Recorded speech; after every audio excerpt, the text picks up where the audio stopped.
You open your eyes to the sound of cowbells echoing faintly in the valley. The air is damp and cold, pressing against your skin like the inside of a stone cellar. It's dawn in the Swiss countryside, sometime around 1693. You are standing among the shadowy foothills of the Bernese, though your presence would not be welcomed by many. You're Amish, more precisely.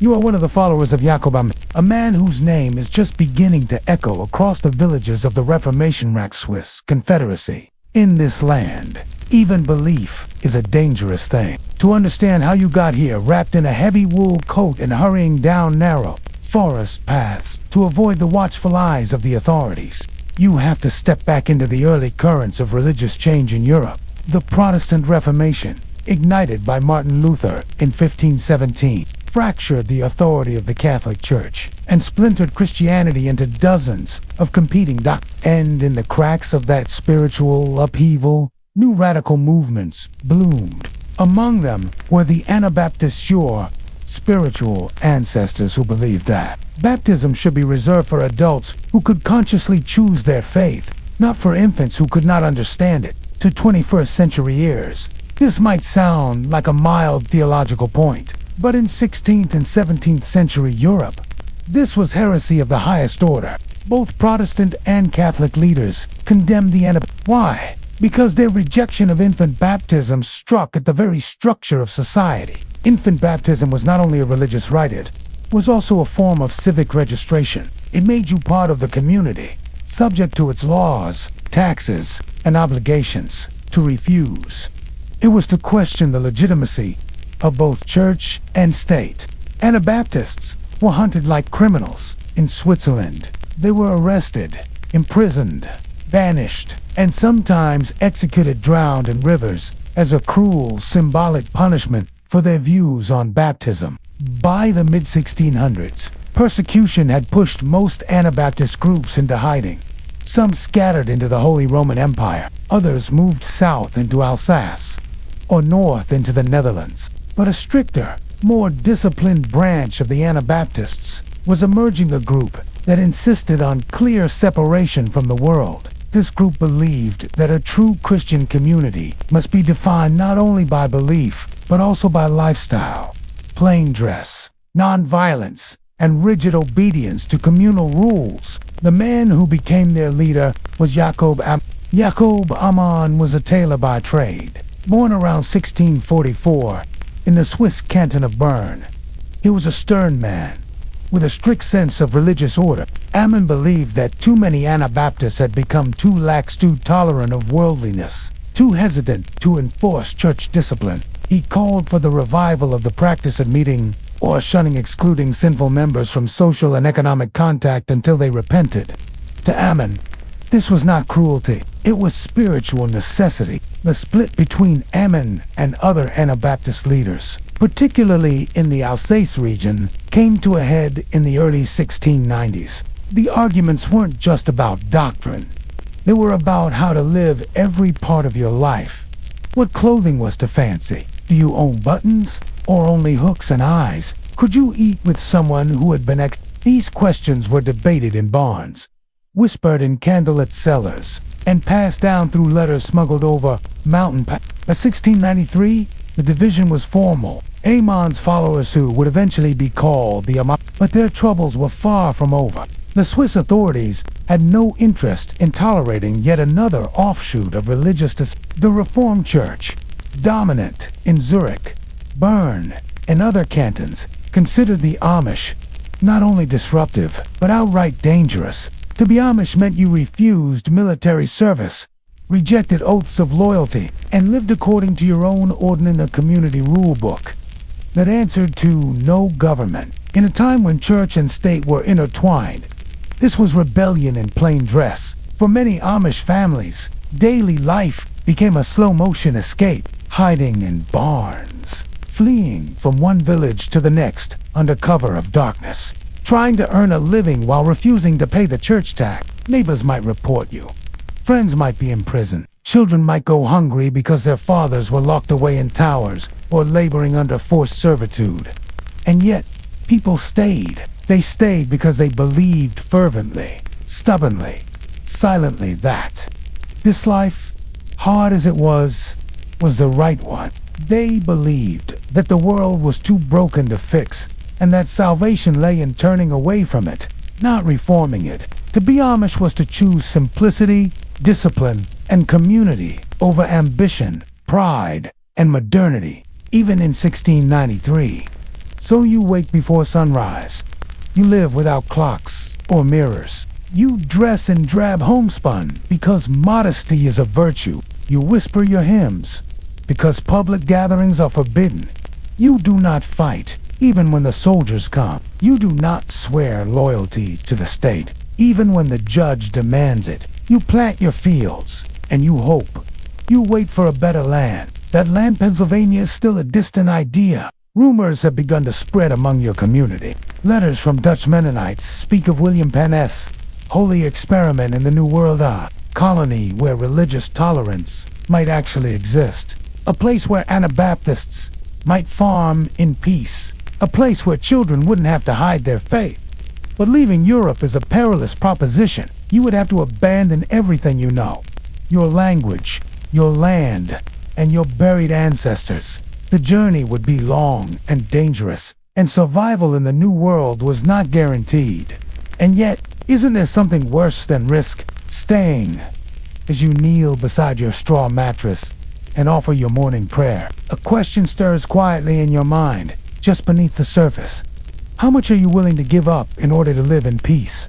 It begins not with a ship, but with a decision. By the late 1690s, word had begun to trickle in from fellow Anabaptists who had already made the leap to the Americas. Most of the letters came through Mennonite channels and the Netherlands, letters written in neat Gothic script, tucked inside folded pouches of cloth, and passed carefully hand to hand across dangerous territory.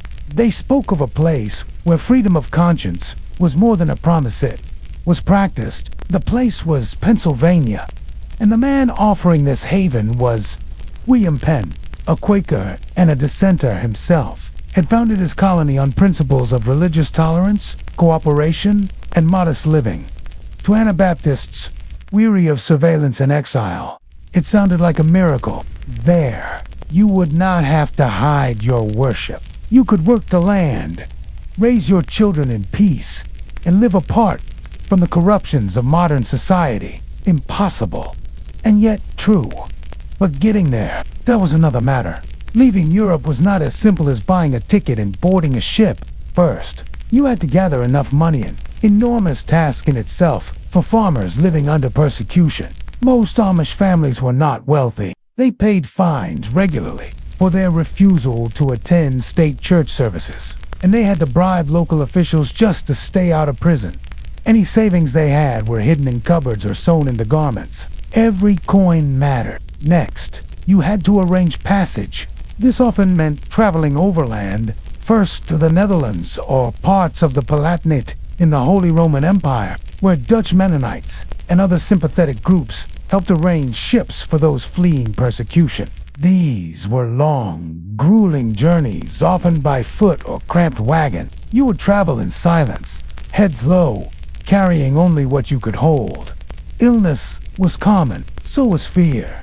And once you reached a port city like Rotterdam, Amsterdam, or Hamburg, the real ordeal began. Boarding a ship for the Atlantic crossing in the 17th century was not like stepping onto a ferry or cruise liner. Most vessels were cargo ships designed for goods, not people. Passengers were packed below deck in the hold, often with little light, ventilation, or sanitation.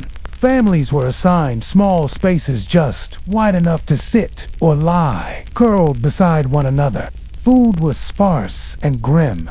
Hard biscuits infested with weevils. Salted meat so tough it required soaking, and barrels of sour water that turned foul within weeks. People often brought their own provisions, but those too could spoil, be stolen, or rot in the damp air. The journey typically took 8 to 12 weeks, depending on weather, currents, and the competence of the crew. Storms were common in the North Atlantic. The ship would pitch violently, throwing sleeping children across planks and soaking everything in freezing brine. Many spent days or weeks seaside cretching into buckets or leaning off the edge of the vessel. Disease especially dysentery, typhus, and scurvy, spread as lay.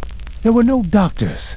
A cough could become pneumonia. A scratch could turn into a fever. If someone died, the body was sewn into a canvas shroud and lowered into the ocean during a solemn, whispered prayer. There was little privacy. People urinated in buckets. All over the side, babies wailed. Lice spread. The smell, some wrote, was unbearable.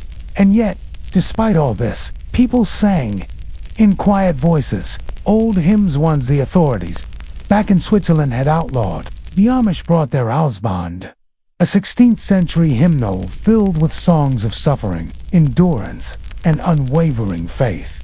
These were not cheerful tunes. They were slow, droning, and meditative soon, without instruments, passed down through generations. In the dim candlelight of the ship's belly, these songs stitched together the suffering of the past with the hope of the future. You might imagine the moment you first glimpsed land again would bring joy. But for many Amish, the first view of the American coast brought something more complicated. Anxiety. Pennsylvania was still unknown territory. They had no homes waiting for them, no friends or family to greet them on shore. Just vast trees, unfamiliar soil, and the daunting work of starting everything over. Upon arrival in Philadelphia or other colonial ports, the new immigrants were subject to inspection by officials. In some cases, passengers who could not pay for their passage were sold into indentured servitude, required to work for a local family or landowner for a term of 4 to 7 years. Some Amish families traveled under the sponsorship of wealthier Mennonites or sympathetic Quakers, who offered to help pay for their land and supplies in exchange for labor. But the goal was never to remain in the port cities. As soon as possible, the Amish moved inland seeking quiet valleys and fertile farmland where they could live simply and undisturbed. They favored places where they could be apart from the world, but still close enough to trade what they needed. One such place was Lancaster County, nestled among the green hills and rivers of southeastern Pennsylvania. It offered rolling land for farming, trees for building, and most importantly, neighbors who wouldn't arrest them for their faith. Over the next few decades, more Amish arrives, sometimes in small family groups, sometimes in entire congregations. The first Amish settlements were modest log cabins, barns raised by hand, and fields tilled with wooden plows. Water came from wells or creeks. Candles lit the dark. Quilts were stitched in silence, and all around them, the wildness of America buzzed. Insects, forests, wolves, and native peoples with whom they had little contact, preferring to remain apart from all worldly entanglements. Still, the sense of relief was palpable. No state church, no religious taxes, no soldiers knocking at the door to demand attendance at services. The Amish could finally live according to their ordinance, their unwritten but powerful code of conduct, without fear of the magistrate. But with that freedom came new responsibilities. Every piece of furniture had to be made by hand, every seed planted without modern tools. Every illness was faced without access to formal doctors. There were no guarantees, just land, labor, and the hope that God would bless their humility with survival. And so, the quiet routines began. Rising with the sun, milking cows, plowing fields, baking bread, teaching children scripture from hand-copied pages, and watching the seasons roll over the land like slow waves. They had survived exile. They had crossed the ocean, and now they were carving a life from the earth itself. But even as they dug their roots deep into Pennsylvania soil, a question lingered among the elders and mothers and fathers. Could they keep their faith pure in this new land, or would America eventually change them? When you finally settle in Pennsylvania, nothing is familiar, not the trees, not the soil, not the birdsong echoing through the distant forests. And yet, there's a kind of silence here that feels like a promise. This is no longer Switzerland or the Palatinate. No neighbors will report your hymns. No soldiers will ride into your barn demanding church taxes. There are no steeples here watching over you, just open sky, heavy earth, and the distant rustle of wind through untamed trees. Still, Building a new life is a long, slow test of the Amish families who came to Pennsylvania in the early 1700s arrived with little more than their faith, their work ethic, and their ordning a deeply internalized, unwritten rule book that governed every aspect of life. There were no printed constitutions in Amish communities, no formal doctrine posted on walls. The ordning was oral, cultural, and generational. It told you how to dress, how to live, how to relate to the outside world, and most importantly, how to remain separate from it. And separation was crucial. From the beginning, the Amish understood that their survival depended not just on farming or hard labor, but on resisting assimilation. The very freedoms that had drawn them to America, freedom of religion, movement, and expression also posed their greatest threat. Freedom, after all, meant temptation. The temptation to modernize, to blend in, to forget where you came from. So the Amish doubled down on their values. They avoided excess. Homes were plain, built from wood and stone, usually with one large room on the ground floor and a sleeping loft above. Glass windows were rare. Curtains, if present at all, were simple muslin or linen. Walls were bare, except for perhaps a wooden peg to hang a hat or coat. No paintings, no decorative frills. Clothing followed strict rules. Men wore broad-brimmed hats, suspenders, and straight-cut trousers without zippers. Women wore solid-colored dresses with long sleeves and full skirts, covered by aprons and modest bonnets. Buttons were avoided, considered prideful, or suiso pins or hooks were used instead. The Amish believed that even clothing could reflect humility and spiritual discipline. Work filled every hour. The soil in southeastern Pennsylvania was rich, but it had to be cleared, tilled, and maintained entirely by hand. Oxen pulled wooden plows. Fences were split by hand.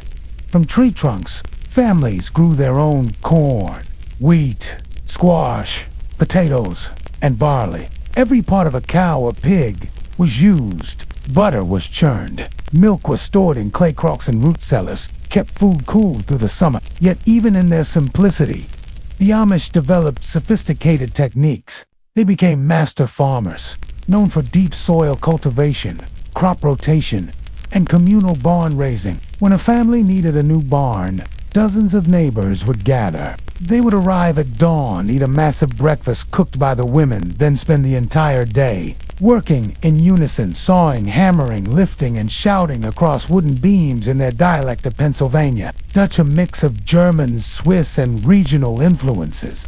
Worship remained central, but not in a church building. True to their roots, Amish congregations met in homes, barns, or under trees. Every other Sunday, families took turns hosting the service. Benches were carted in on wagons, the kitchen cleared, and food prepared for all. Services were long through hours, or moraned entirely in High German. Hymns from the Owls Band were sung slowly and without harmony. Sermons emphasized humility, obedience, and separation from the world. Afterward, a communal meal was served. Bread, apple butter, pickled beets, cheese, and thick noodles and broth. Children played quietly. Adults discussed farming or spiritual matters. And then, before sundown, the congregation drifted back into the fields. Education was minimal. Amish children typically received only a few years of formal schooling, often in small, one-room buildings built by the community. Lessons focused on reading, writing, arithmetic, and Bible study. But the real education happened at home. Learning how to milk a cow, bake bread, sew a dress, or drive a buggy. Boys were apprenticed in trades by age 12. Girls were taught how to manage a household, care for siblings, and memorize entire hymns by heart. By their mid-teens, Amish youth were expected to contribute meaningfully to the family economy. And although youth were allowed a bit more social freedom, especially during the practice of rums or running around, even this was framed as a test of faith, not an escape from it. Life was quiet, but never idle. There were no clocks ticking in the parlor, no pianos playing, No newspapers arriving at the door. Time was measured in seasons: planting, harvesting, calving. Entertainment meant quilting bees, frolics, or long evenings, reading scripture by oil lamp. Every task, no matter how small, was seen as a form of devotion. But hardship was never far. Winters were brutal. Illness could spread rapidly through a family with no access to doctors. Childbirth was risky. Fires could burn down an entire homestead in an hour. Drought could ruin crops. And because the Amish did not take out insurance or accept government aid, they relied entirely on their neighbors and church community to survive misfortune. What made this life bearable, even beautiful to those within it, was the sense of belonging. Each family was part of a larger whole. If your barn burned, the community built a new one. If you were ill, others took in your children. If you lost your harvest, your neighbors shared theirs. This ethic of mutual aid was not just a survival strategy, it was a spiritual imperative. The Amish believed that the outside world, with its ambition and pride, had lost this sense of shared duty. They saw the cities growing nearby Philadelphia, Lancaster, and Harrisburg, and heard stories of railroads, factories, newspapers, and politics. But they did not want that life. They had left Europe to escape power, wealth, and division. They were not about to embrace it in America. Still, even in their separation, the Amish could not avoid all contact with the outside world. They needed to sell their produce and buy tools. Some hired English-speaking lawyers to help with land disputes. Others learned just enough English to trade at the local market. But they drew strict boundaries: no telephones, no electricity, no automobiles. Not because they hated technology, but because they feared the individualism it brought. The more connected one became to the outside world, the more likely they were to forget the quiet strength of obedience. And so the ordning evolved to meet new threats, always rooted in the past. By the mid-1700s, the Amish had established a firm foothold in America. They were still small in number, perhaps, only a few hundred scattered families, but their way of life was becoming known. To outsiders, they seemed quaint or strange. To one another, they were simply faithful. They had survived persecution, exile, and an ocean crossing. They had turned wilderness into farmland. They had preserved their language, their worship, and their humility. And yet, deep in the heart of every Amish elder, a familiar question lingered. Would their children growing up in this free land choose to remain apart, or be drawn back into the world their ancestors had fled? You're already awake when the rooster crows. You don't need an alarm clock. You've never had one. Instead, your body has learned the rhythm of the sun and the seasons. Sleep ends, not when you've had enough rest, but when the day's work begins, and that is long before the first glimmer of light slips over the fields. The mattress is filled with straw. It crackles softly as you rise, careful not to wake the rest of the family just yet. The floor is cold underfoot, the boards creaking gently as you step into your plain, homespun trousers and shirt. No buttons, just hooks and eyes. You pull on your suspenders and hat and step outside into the pre-dawn stillness. The air is thick with dew. It clings to your boots as you cross the yard toward the barn. Overhead stars still linger in the sky, faint and pale. In the distance, a dog barks once, then falls quiet again. You can hear nothing else, only the slow, living breath of the land. This is Amish country, in the early 1700s, and your day is about to begin. The first task is always the same. The cow. You slide open the barn door, and a warm, earthy smell greets you. Manure, animal sweat, and old timber soaked with time. The cows are already stirring. You can see their silhouettes shifting in the dimness, their heavy bodies moving in slow arcs, heads turning toward the sound of your boots. Milking is done by hand, of course. You light a single oil lamp and hang it on a nail, casting a small circle of flickering light. You sit on the stool, pail between your knees, and begin. The milk hits the metal with a rhythmic hiss. The cow's flank is warm against your arm. You work quickly, methodically your fingers. Know this stance. Without thought, there are no machines, no electricity, and no hum of motors.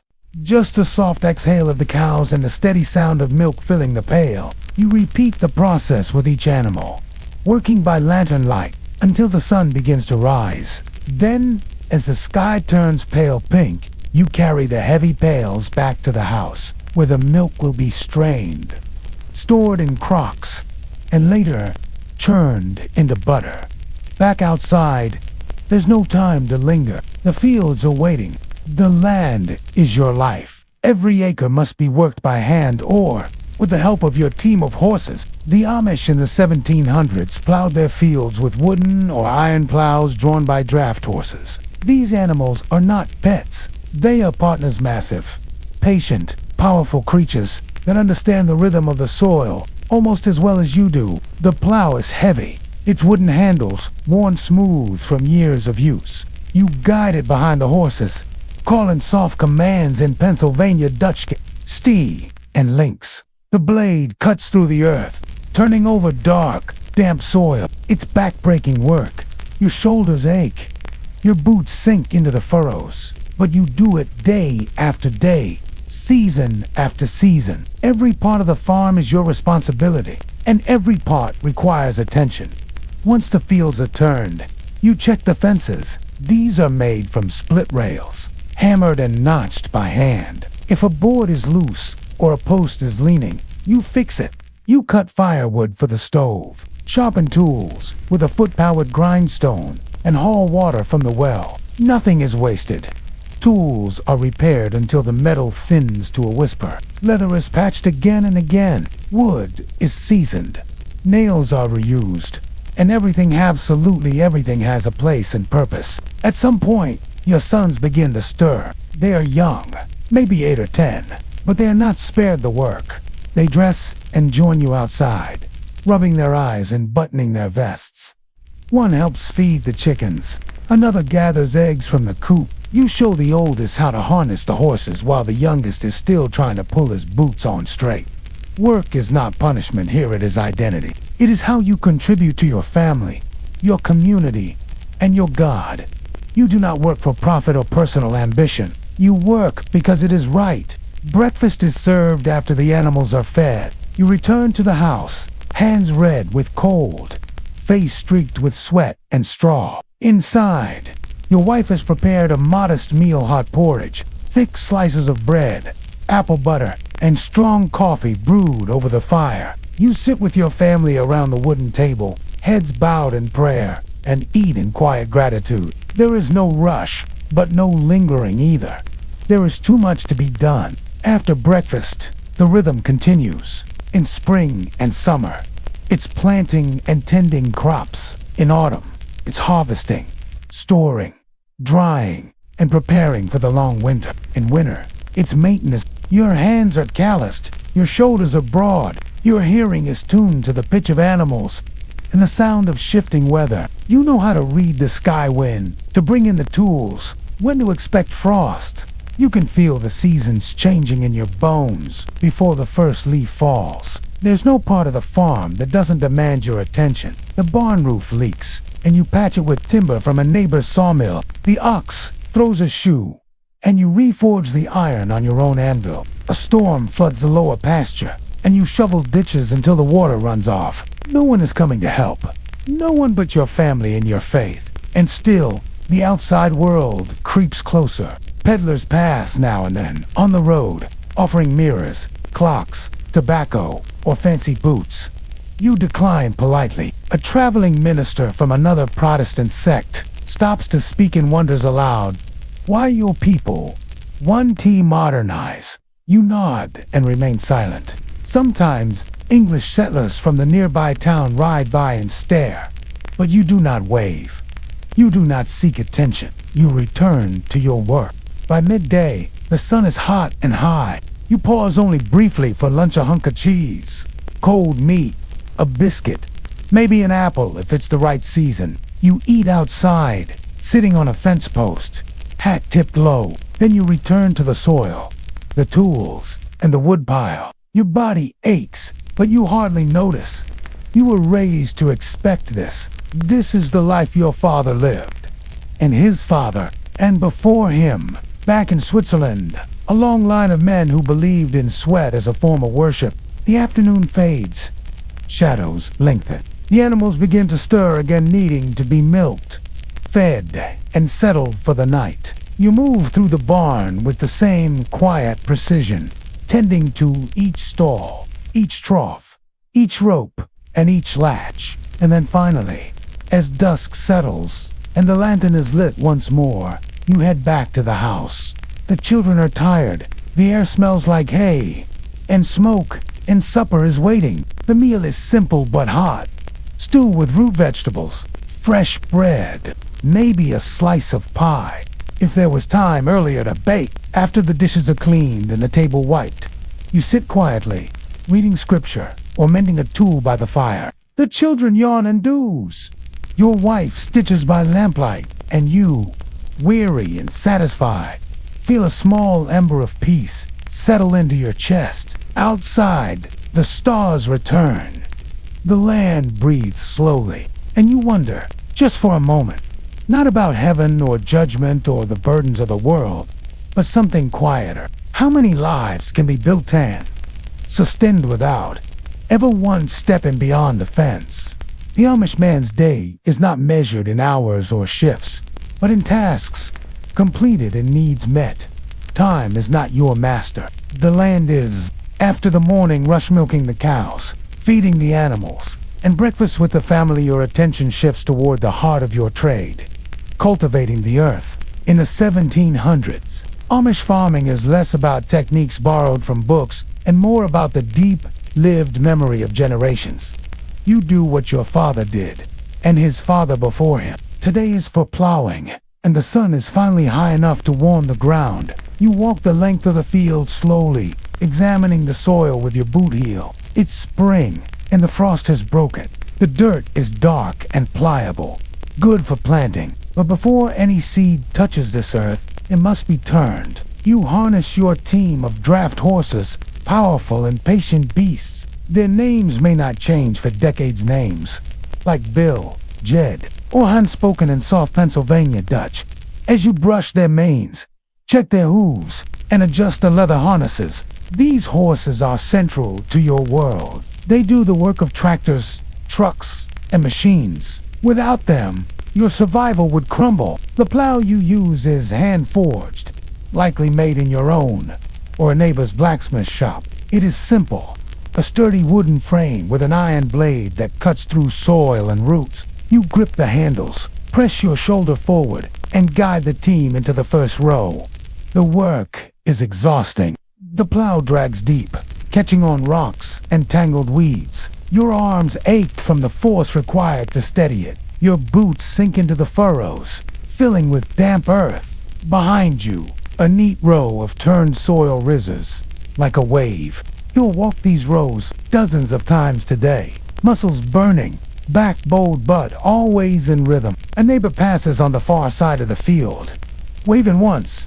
No small talk. Everyone knows what needs to be done. You pause, only to let the horses rest and drink, perhaps to wipe your brow and drink from your own water gourd. Then it's back to the earth, row by row, foot by foot, until the field is ready for planting. If it were another season, you'd be doing different work. In some of the labor shifts to maintenance, weed control, irrigation, and fence repair. In autumn, you would harvest corn, grains, and vegetables, often by hand. The corn must be husked, the wheat threshed and stored in wooden silos, and the beans dried and jarred for winter. And when winter falls, you work inside, cleaning tools, building furniture, butchering livestock, and repairing what the year has worn down. But regardless of the season, milking remains a twice-daily ritual. You return to the barn in the late afternoon, just as the shadows stretch across the pastures.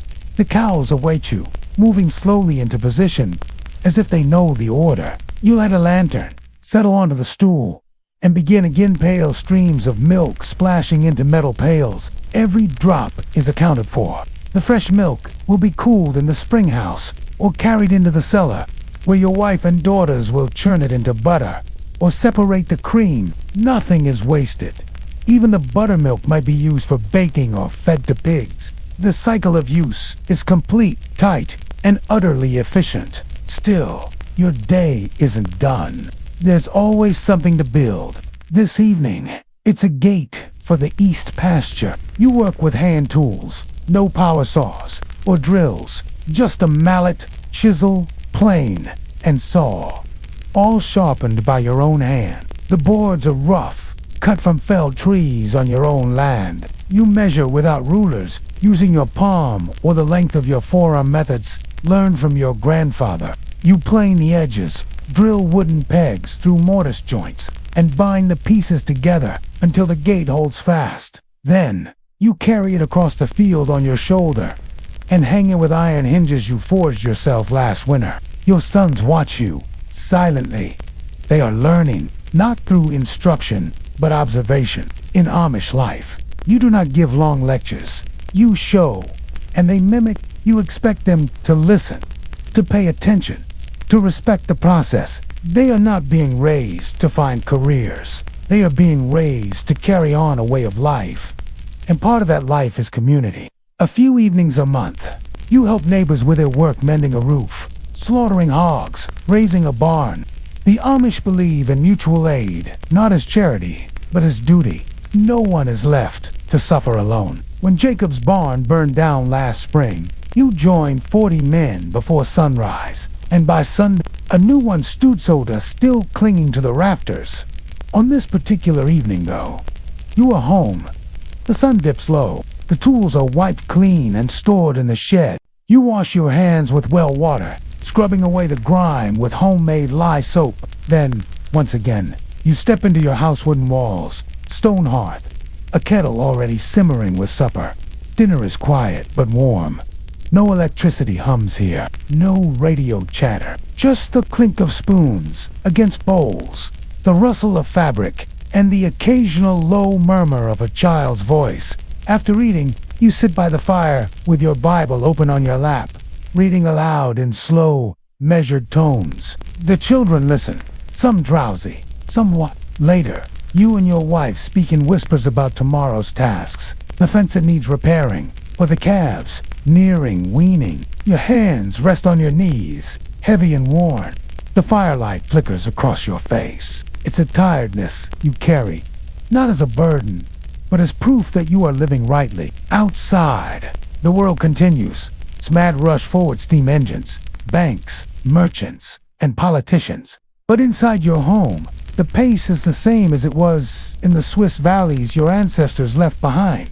And just before bed, as you blow out the lantern, you wonder, if the world ever came knocking louder, would a simple way still hold? The evening sets slowly on the Amish farm. The sun slips behind the hills, casting long golden shadows across the fields you've just spent the day plowing, mending, and walking back and forth over. Your body is heavy, not in pain, but in that dull, persistent fatigue that comes only from a full day of physical labor. It's the kind of exhaustion that doesn't leave room for overthinking, only sleep, food, or prayer. But before you can sit, there's always something else. A loose hinge on the barn door, a cracked wagon spoke, a pile of kindling that needs splitting. You gather your tools, simple, reliable, and passed down over generations. Most are made by hand, or at least maintained that way. Your toolbox holds no surprises. There's a handsaw, its teeth sharpened weakly, a wooden mallet worn smooth from decades of use, an auger, hand-cranked, and the ever-useful brace and bit for boring hole. No batteries, no switches, no cord, just wood, steel, and knowledge passed from father to son. Every item has its place. Each tool is treated with reverence, not because it's expensive or fancy, but because it's essential. Losing one isn't an inconvenience, it's a real problem. You oil your blades regularly. You dry handles before returning them to storage. You don't waste materials. Wood is split with care, and scraps are saved for kindling or patchwork. For many men in 17th century Amish communities, being a farmer wasn't enough. You had to be a part-time carpenter, part-time blacksmith, part-time veterinarian, part-time fence builder, and even part-time merchant. You had to know how to mend a roof and a pair of boots. You had to know how to shear sheep, tan leather, and patch a leak in the well bucket. Every skill came with the territory. When your work is that varied, your tools become an extension of your body. A misstep with a handsaw can ruin a week's labor. A weak mortise joint could collapse a cart during transport. So precision matters not for profit, but for survival. As night comes on and chores wind down, you think about the things you'll need to trade for this month. Salt, probably. Maybe a length of fabric for new trousers. Perhaps a replacement iron hinge. If your blacksmithing tools can repair the bent one hanging off the smokehouse. But trade in Amish society isn't about browsing markets or haggling over coin. It's about barter and necessity. There is no paper currency in your pocket, at least not often. You might carry a few colonial coins or Dutch guilders from your travels, but more often, trade is done through direct exchange. You give a neighbor 3 sacks of potatoes in return for a bolt of cloth. You mend someone's fence, and they patch your roof. You shoe a neighbor's oxen, and they send over preserved pork come winter. This isn't a marketplace in the modern sense it is. More like an unwritten agreement of obligation and trust. The community is your economy, and reputation is your credit. But some interactions with the outside world are unavoidable. Once every few months, you take your buggy into the nearest town, usually Lancaster, or another growing settlement to trade surplus goods. Extra butter, cheese, wool, or woven baskets. You don't linger. You wear your plainest clothes. You avoid conversation with strangers, and you return home quickly. These towns are bustling places. Carts jostling in the streets, taverns, spilling noise, and shopkeepers hawking mirrors, watches, and newspapers. That noise, the ambition of the English world, feels foreign, even dangerous. You don't resent it, but you know it's not for you. You came here to live apart. So when the shopping is done, you retreat home with the same quiet resolve your ancestors carried across the ocean. There are moments, of course, when you wonder what it would be like to embrace those modern ways. The plow is heavy. The fields are hard. Machines could ease the burden.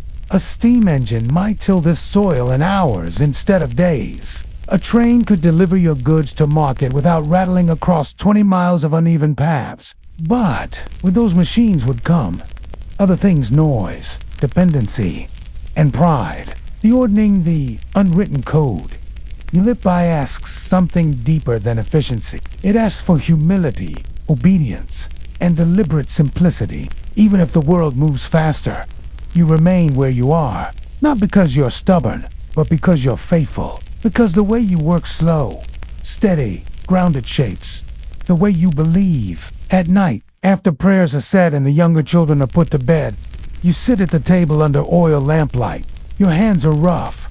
Your shirt smells faintly of livestock, and your mind is already turning to tomorrow. You tally the chores in your head, sharpening the scythe, stacking firewood, and trimming the hedgerow. Maybe a neighbor needs help with his roof, or the church benches need repairs before Sunday worship. The house is quiet now. You hear the rhythmic tick of the wall clock, a rare indulgence, allowed by your bishop on the slow crackle of the fire burning down. Your wife is folding laundry.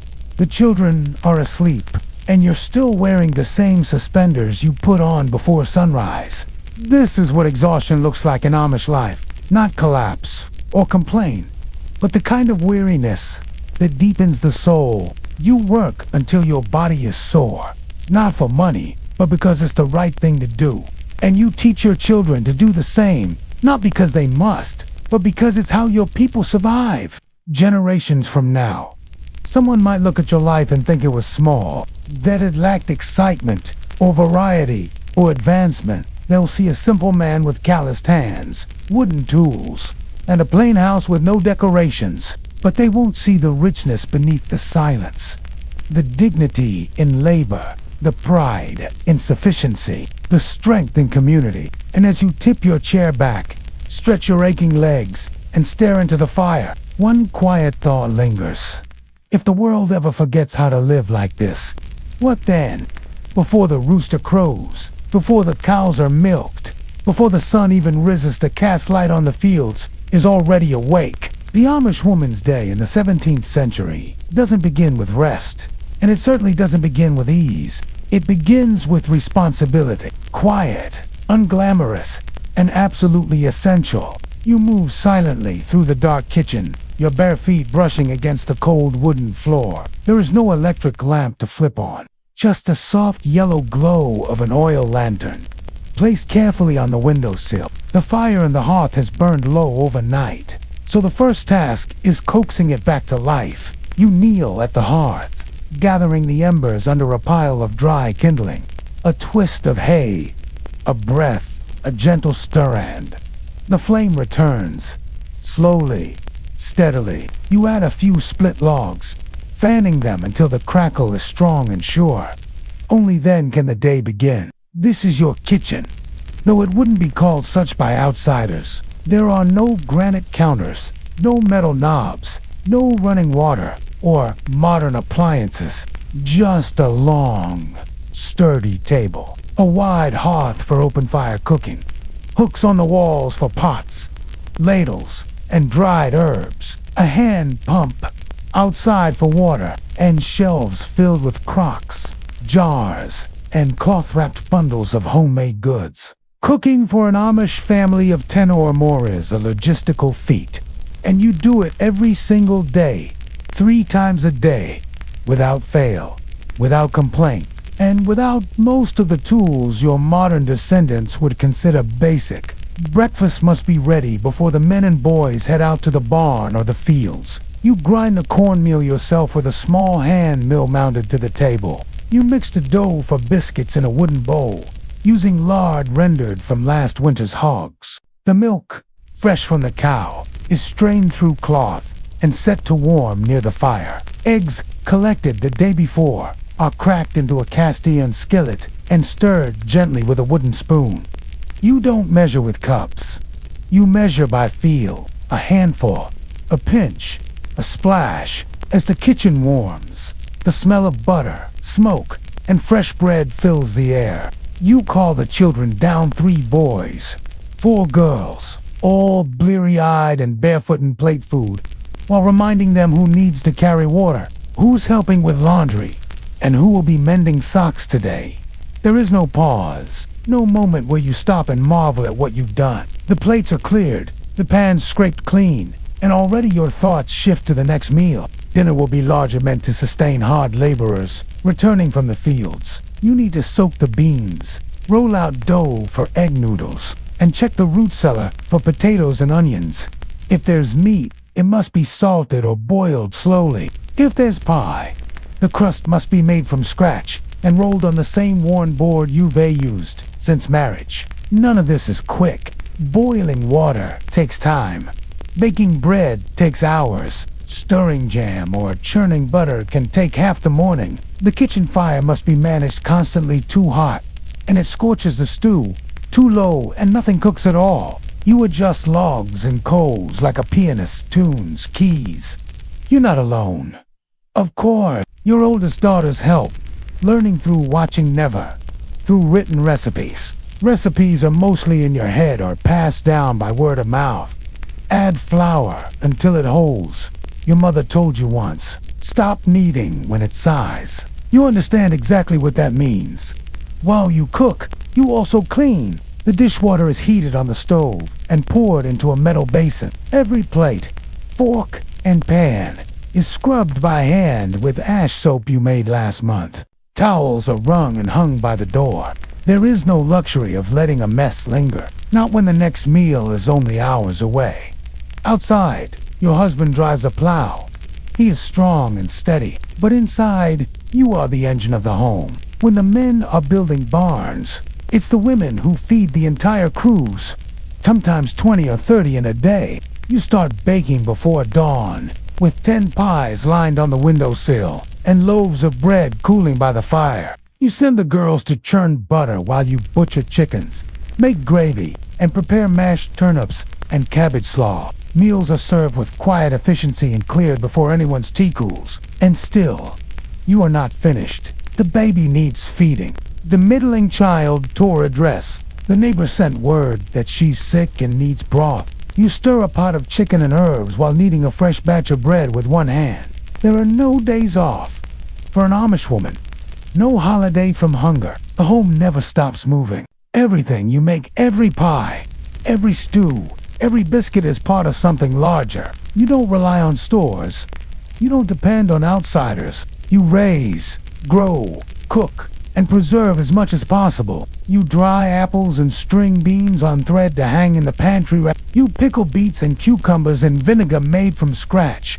You can peaches in glass jars, sealed with wax. You make noodles by the dozen and store them in flour-dusted bags tied with twine. All of it stored with care and counted with precision must last through winter. Because in the coldest months, when the snow drifts against the door and the firewood dwindles, the pantry becomes your anchor, and everything you've done in spring, summer, and fall determines whether your family eats well or merely survives. The work is invisible to most. Visitors might see your tidy table, your rows of labeled jars, your steaming loaves of bread, and they may smile at how quaint it all seems, but they don't feel the heat of the fire on your face, the burn in your arms from hauling water, or the way your knees ache after kneeling on cold stone floors to scrape wax from the hearth. You never complain. You were raised not to. Work is prayer, labor is love, and your kitchen is not a burden. It is your ministry. Still, sometimes, late at night, after the last dish is scrubbed and the hearth goes dim, you sit quietly with a cup of tea and wonder, if you disappeared tomorrow, would anyone truly understand how much you carried without ever stepping beyond the front door? The fire still smolders in the hearth as the morning light filters through linen curtains. The breakfast dishes have been dried and stacked. The children are outside, some carrying buckets, some gathering eggs, and now begins a second phase of your workday, a phase few outsiders ever see or appreciate. This is the work done in silence, often alone, and yet, without it, the entire household would come undone. You begin with soap making, an unpleasant but necessary chore. Soap isn't bought in a store. It's created, rendered from the leftover fat of slaughtered animals, and mixed with harsh, caustic substance. You leach yourself from wood, ashes soaked in rainwater. The process is part chemistry, part intuition. You carry a heavy iron pot to the backyard and begin to melt the fat. The smell is strong, thick, oily, and unpleasant, but you're used to it. You stir with a wooden paddle as the fat liquefies, then slowly add lye, watching it foam and thicken. The mixture must be monitored carefully. If it's too watery, it won't harden. Too thick, and it'll crack. There are no thermometers, only experience. Once poured into molds, often shallow wooden trays, the soap must cool and cure for days, sometimes weeks. When firm, you'll cut it into blocks and store it for use in scrubbing dishes, cleaning clothes, washing the children, and even brushing teeth when nothing else is available. From soap, you move to sewing. There is always something to mend. Trousers worn thin at the knees, aprons scorched near the hem, bonnets fraying at the seams. You sit by the window with a basket of cloth in your lap, a thimble on your finger, and a needle threaded with thick cotton. Each stitch is small, precise, and purposeful. You make your daughter's dresses by hand. There are no patterns except the ones in your mind and memory. Every garment is the same style, simple, modest, and uniform. Buttons are avoided, replaced with pins or hooks. Bright colors are frowned upon. No lace, no patterns, no vanity. Just fabric and navy, brown, or deep green, solid and durable. Your sons wear broad-fall trousers and plain shirts. You sew these too, often from heavy homespun or cloth, traded with neighboring Mennonite families. You know how to tailor without tape measures, gust fingers, and practice. You hem by sight. You patch with scraps. In the corner, a treadle sewing machine rests under a cloth. Cover one of the few mechanical tools allowed, as it is foot-powered, not electric. You may use it sparingly for larger jobs, but most of your work is done by hand. You also sew quilts, but not for decoration. Each piece is made from scraps of worn-out garments, repurposed, layered, and stitched into patterns handed down from your mother and grandmother. Some tell stories of weddings, of births, of hard winters survived. Quilting bees bring women together in the evenings. You sit in a circle, fingers flying as you talk about recipes, childbirth, or scriptures. Your voice is low, your laughter rare but real. These gatherings are not about socializing in the worldly sense. They're about mutual support, a form of ministry stitched, one square at a time. Between soap and sewing, you are also a healer. The Amish don't rely on doctors, especially in the early years in Pennsylvania. Instead, you grow and prepare herbal remedies.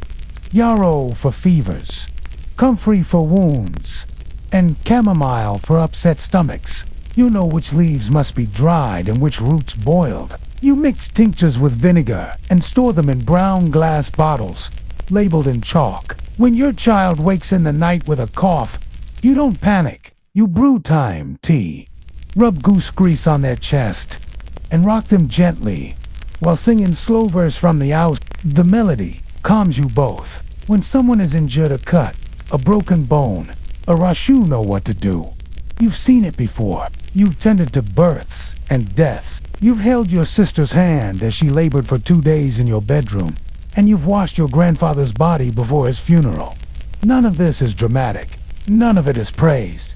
It is simply what you do. You are also the bookkeeper of the home. While your husband handles the fields, you track every jar of preserved bean, every candle used, and every piece of thread left in a sewing box. You ration sugar carefully, only a few spoonfuls per week. You know how much flour is left from the last grinding and how much you need before the next harvest. You manage the family's ordnance brief, the community's shared agreement of rules. You remind the children why no mirrors hang on the walls, why the curtains stay closed at night, and why bright ribbons are not allowed in their hair. You do this not with force, but with example. You live the values you teach. Sometimes, when the house is quiet and the light is soft, you allow yourself a moment to rest. Just a moment. You sit with your tea and look out over the field. You can see your husband plowing, your sons chasing after a loose goat, and your daughters feeding the chickens. And you feel not pride, exactly, but peace. This is your life. This is your place. No one outside your community will write poems about your labor. No painter will capture the way your fingers move through fabric or stir a pot of lye soap. Historians will not record your name, but the survival of your family or people depends on you. The world thinks of strength as loud, aggressive, and obvious, but you know better. Strength is silent. It rises before the sun. It scrubs the floors. It stitches torn seams. It keeps going even when the muscles ache, even when the mind is weary. And as the children return from their morning chores and the soup begins to boil for lunch, a question flickers through your thoughts like a lantern in fog. If women stopped working for just one day, what would hold the world together? You have no doctor, no hospital, no white coats or sterile rooms, and yet birth is a familiar guest in your home. Sometimes quiet, sometimes cruel, always powerful. In 17th century Amish life, pregnancy is not a medical event. It is part of the expected cycle of womanhood, natural, inevitable, and deeply entwined with the rhythms of farm life. There are no ultrasounds, no due dates scrawled on calendars. You track your condition by feel, by the slow swelling of your belly, the heaviness in your limbs, and the ancient signs passed down by midwives and mothers. You do not announce your pregnancy widely. There are no gender reveals or baby showers. Instead, it is acknowledged in gentle tones, in the sharing of chores, and in the way your mother-in-law begins baking extra loaves of bread. Your neighbors know, of course. The whole community does, but they treat it with a kind of reverent practicality. This is life, after all. The same cycle that brought you into the world will soon bring another. Still, pregnancy is hard. There are no rest breaks. You must work until the final ding-a-ding-do. Hauling water, feeding chickens, stitching quilts. You sleep on straw or a hard mattress, often rising 3 times in the night to soothe a crying child or stoke the fire. Morning sickness is endured with ginger tea and slow breathing. Swollen ankles are soaked in cool water from the well. Aches are eased by liniments rubbed into your back by your oldest daughter, who watches closely, learning what she will one day need to know. You prepare for birth, as you prepare for winter quietly, methodically, with unspoken resolve. The midwife comes from within the community. She is not licensed or formally trained, but she has attended dozens of births, perhaps more. Her hands are sure. Her presence is calm. She brings with her a cloth bag of herbs, a wooden spoon for gripping during contractions, boiled linens, and the strength of countless generations of women behind her. When labor begins, there is no rush, no carriage to the town doctor. You simply stay where you are, often in the same bed where you were conceived, married, and where, one day, you might die. The other children are sent to a neighbor's house. The fire is built high. Water's boiled. Rags are laid out. The pain comes in waves. At first, slow and bearable. Then, sharp and unrelenting. You clutch the bedpost, breathe deeply, and focus your gaze on the plain wooden beam above your head. There are no painkillers, no interventions, just time, muscle, and faith. Hours may pass, sometimes days. The midwife speaks softly, rubbing your back with homemade salve, encouraging you through gritted teeth and clenched fists. Your husband waits outside, pacing in the barn, offering whispered prayers, while his hands shake over the same tools he's held for decades. And then at last a cry. The baby is wrapped in cloth, wiped clean, and placed in your arms. You weep not from fear or pain, but from relief, from the overwhelming knowledge that this small, squirming life has arrived through your own body, that you are both exhausted and holy. There is no hospital bracelet, no birth certificate yet, only the gentle hymn your sister sings as she rocks by the fire, and the steaming broth someone places in your hands, and the warmth of your child pressed against your chest. You rest, but not for long. Within days, you are up again, feeding, changing, washing cloth diapers in icy water, and rocking the baby while churning butter with your foot. The others still need tending. The firewood must be hauled. The bread must rise. Life does not pause. Motherhood, here, is constant. You nurse every few hours. There is no formula, no bottles, and you rock the baby in a cradle carved by your husband. You sing slow German lullabies. You tie the infant to your back in a shawl, while you chop vegetables, hang laundry, or sew by lantern light. And often, your pregnancies are not spaced by years, but by seasons. Many Amish women in this era have 10 or more children, not by mandate, but by trust in God's timing, in their own strength, and in the community's support. Babies arrive with astonishing regularity, each one folded into the rhythm of life, like a new verse in a long, slow hymn. But not every child survives. Miscarriages are not spoken of loudly, but they are known. You bury tiny bodies in the family plot and marked, but never forgotten. You mourn in quiet ways, owing a small quilt that's never used, lighting an extra candle during prayers. You do not stop working.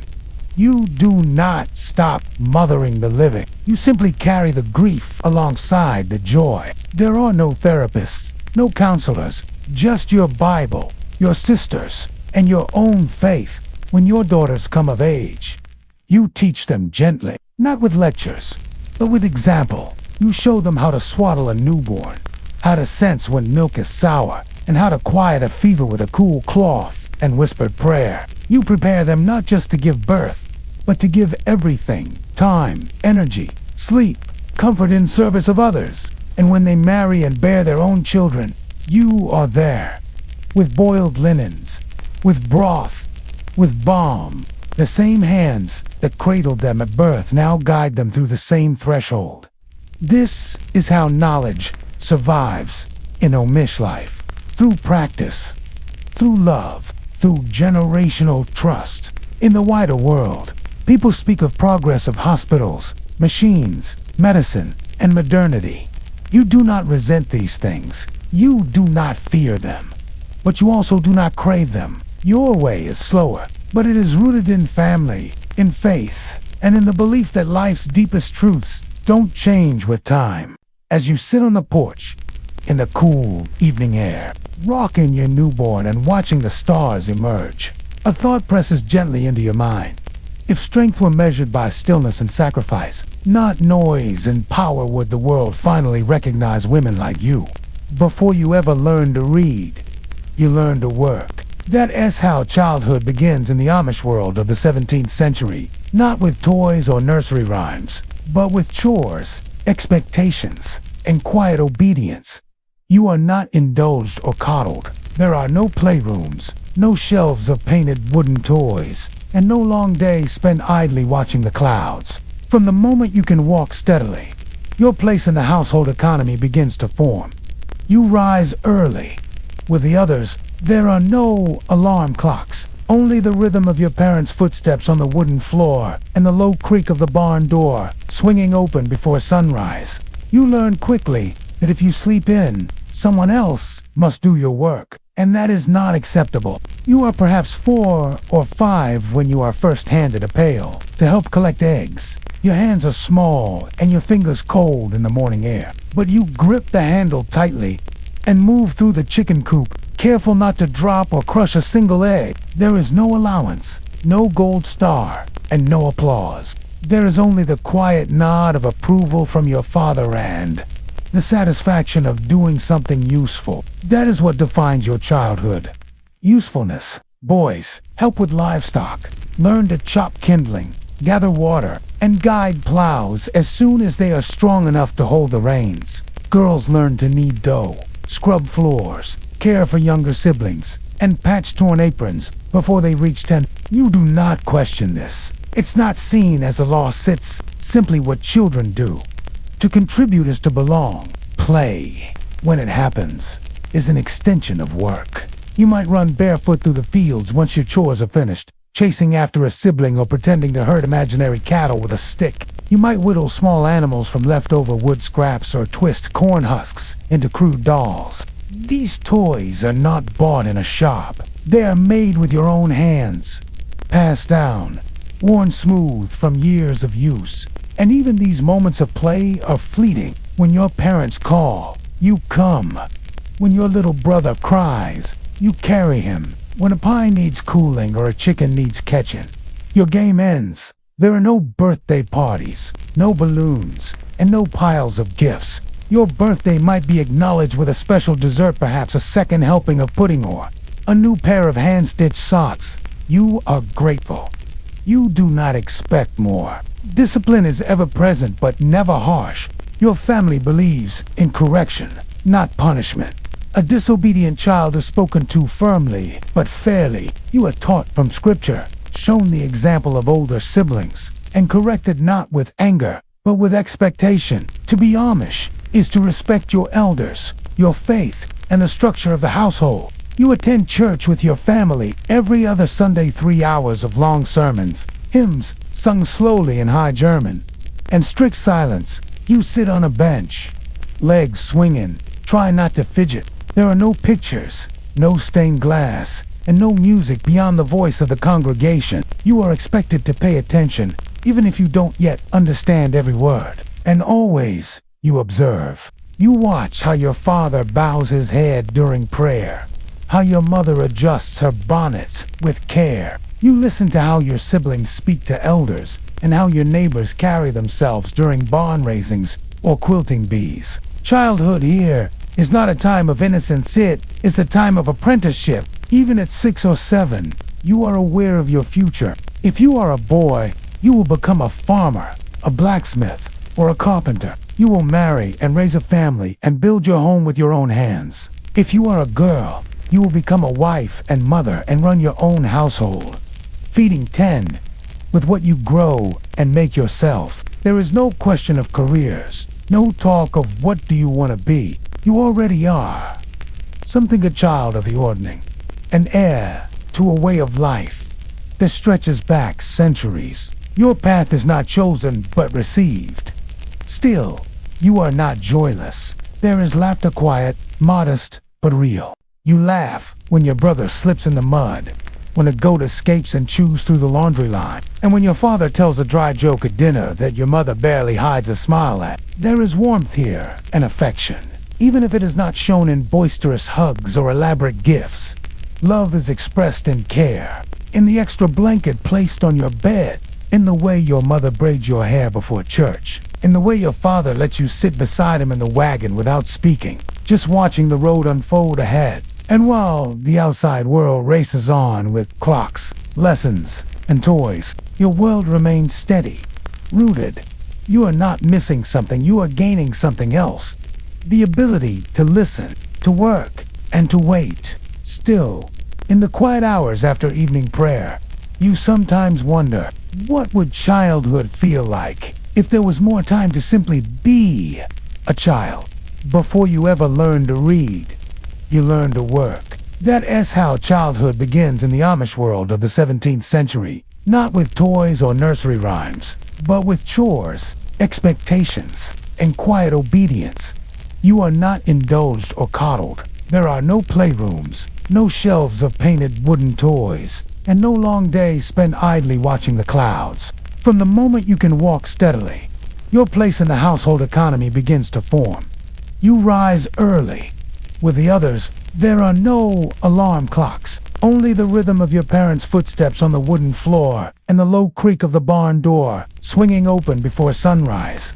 You learn quickly that if you sleep in, someone else must do your work, and that is not acceptable. You are perhaps 4 or 5 when you are first handed a pail to help collect eggs. Your hands are small and your fingers cold in the morning air, but you grip the handle tightly and move through the chicken coop, careful not to drop or crush a single egg. There is no allowance, no gold star, and no applause. There's only the quiet nod of approval from your father and the satisfaction of doing something useful. That is what defines your childhood.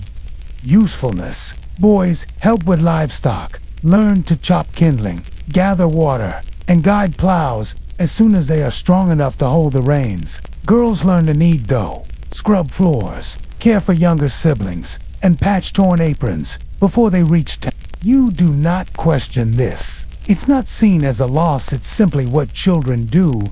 To contribute is to belong. Play, when it happens, is an extension of work. You might run barefoot through the fields once your chores are finished, chasing after a sibling or pretending to herd imaginary cattle with a stick. You might whittle small animals from leftover wood scraps or twist corn husks into crude dolls.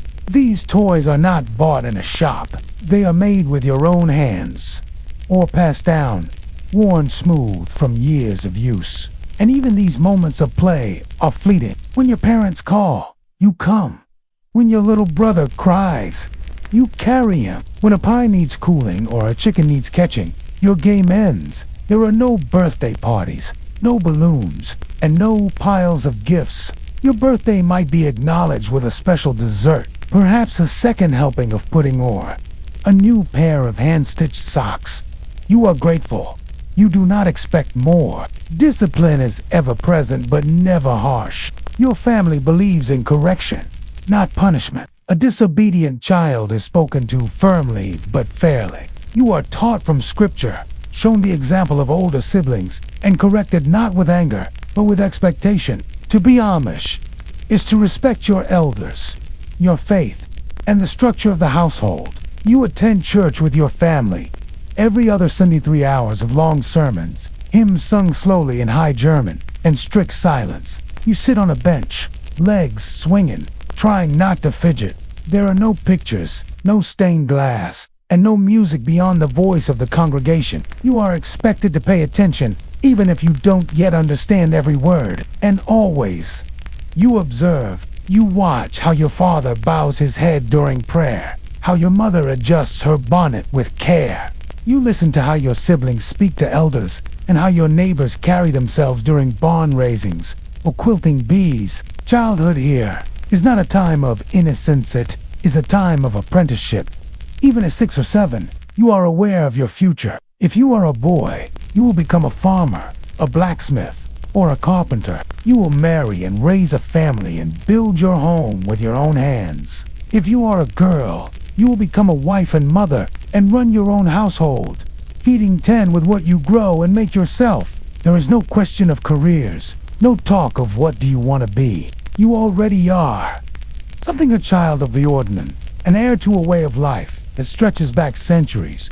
Your path is not chosen but received. Still, you are not joyless. There is laughter quiet, modest, but real. You laugh when your brother slips in the mud, when a goat escapes and chews through the laundry line, and when your father tells a dry joke at dinner that your mother barely hides a smile at. There is warmth here and affection, even if it is not shown in boisterous hugs or elaborate gifts. Love is expressed in care, in the extra blanket placed on your bed, in the way your mother braids your hair before church, in the way your father lets you sit beside him in the wagon without speaking, just watching the road unfold ahead. And while the outside world races on with clocks, lessons, and toys, your world remains steady, rooted. You are not missing something, you are gaining something else.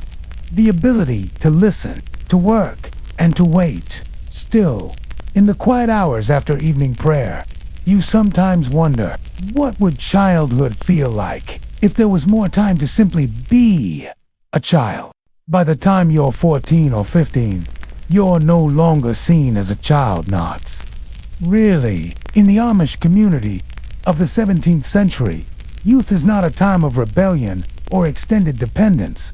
It is a threshold, a narrow and quiet passage into adulthood, defined not by age, but by responsibility. You are expected to carry your weight now fully, to work as your father works, to serve as your mother served, and to think always of the family, the community, and the ordning. But that transition is not always seamless. There are quiet tensions that come with growing up Amish. Even in a world where deviation is discouraged, you begin to feel the subtle pressures of tradition resting heavier on your shoulders. You must choose obedience, again and again, not just in action, but in heart. By 16, many boys are running the plow themselves, trading at market, and mending their own tools. Girls manage entire meals and sewing projects, care for younger siblings without assistance, and keep the house in order when their mothers are attending a birth or helping a neighbor. You are respected for your contributions, yes, but with that respect comes scrutiny. How you dress, how you speak, how often you smile during worship. Every gesture matters. You are no longer given the benefit of childish ignorance. If you act foolishly, it is seen as willfulness, not innocence. Still, within these walls of expectation, there is space carved out for a Rumspringa word that means running around. In later centuries, this practice would evolve into a more open space for teenage exploration. But in the early Amish settlements of Pennsylvania, it was much quieter and more controlled. You are allowed and encouraged, even to gather with other young people on Sunday evenings. These singings are supervised but loosely structured. You meet in someone's barn or home, sit on benches, and sing from the owls. The hymns are long, slow, and written in Old German script, but you know the verses by heart. These gatherings are a rare chance to talk freely, to exchange glances, and to begin courting in the most modest and cautious way. There is no dancing, no instruments, no hand-holding, but there is something else. Freedom, in its mildest, most innocent form. A few whispered jokes, a hand resting on a buggy seat beside someone new. Still, even this courtship is wrapped in tradition. If a couple grows serious, the boy may ask to escort the girl home from the singing. If she agrees, it's done publicly, and the entire community will take note. Their paths from that point on are quietly observed, approved, or disapproved, not by loud commentary, but by nods, glances, and the quiet murmurs of elders. Marriage usually follows within a year or two. There are no long engagements. A match is not just a romantic union, it's a joining of two families, two farms, and two sets of responsibilities. The decision is spiritual, economic, and communal. And before marriage can take place, there is one critical step: baptism. To join the Amish church, you must make a public confession of faith and commit yourself to the This is no small matter. The ordinance governs every part of your life. Your clothing, your use of technology, your behavior, your language, and even your thoughts about the world. Once you accept it, you are expected to live by it to your face. The consequences. The church elders will ask you questions, not traps, but tests of sincerity. Why do you want to join? Do you accept the burden of obedience? Will you submit to the community's discipline? This is the most important decision of your life, and it is made not at 40, but often at 17 or 80, and yet it's not made lightly. You've watched your parents model this life from birth. You've seen them face hardship with grace, raise children with patience, and serve the community without reward. You understand the weight of what you're saying yes to. It is not just about faith, it's about belonging. Some don't take that step right away. A few even walk away entirely choosing to live English, as outsiders are called. But in the 17th century Amish world, this is incredibly rare. Leaving means complete separation. No more meals with your family, no more barn raisings, and no more place in the community. It means leaving everything you know. Those who do join the church are baptized in a small ceremony, simple, solemn, unforgettable.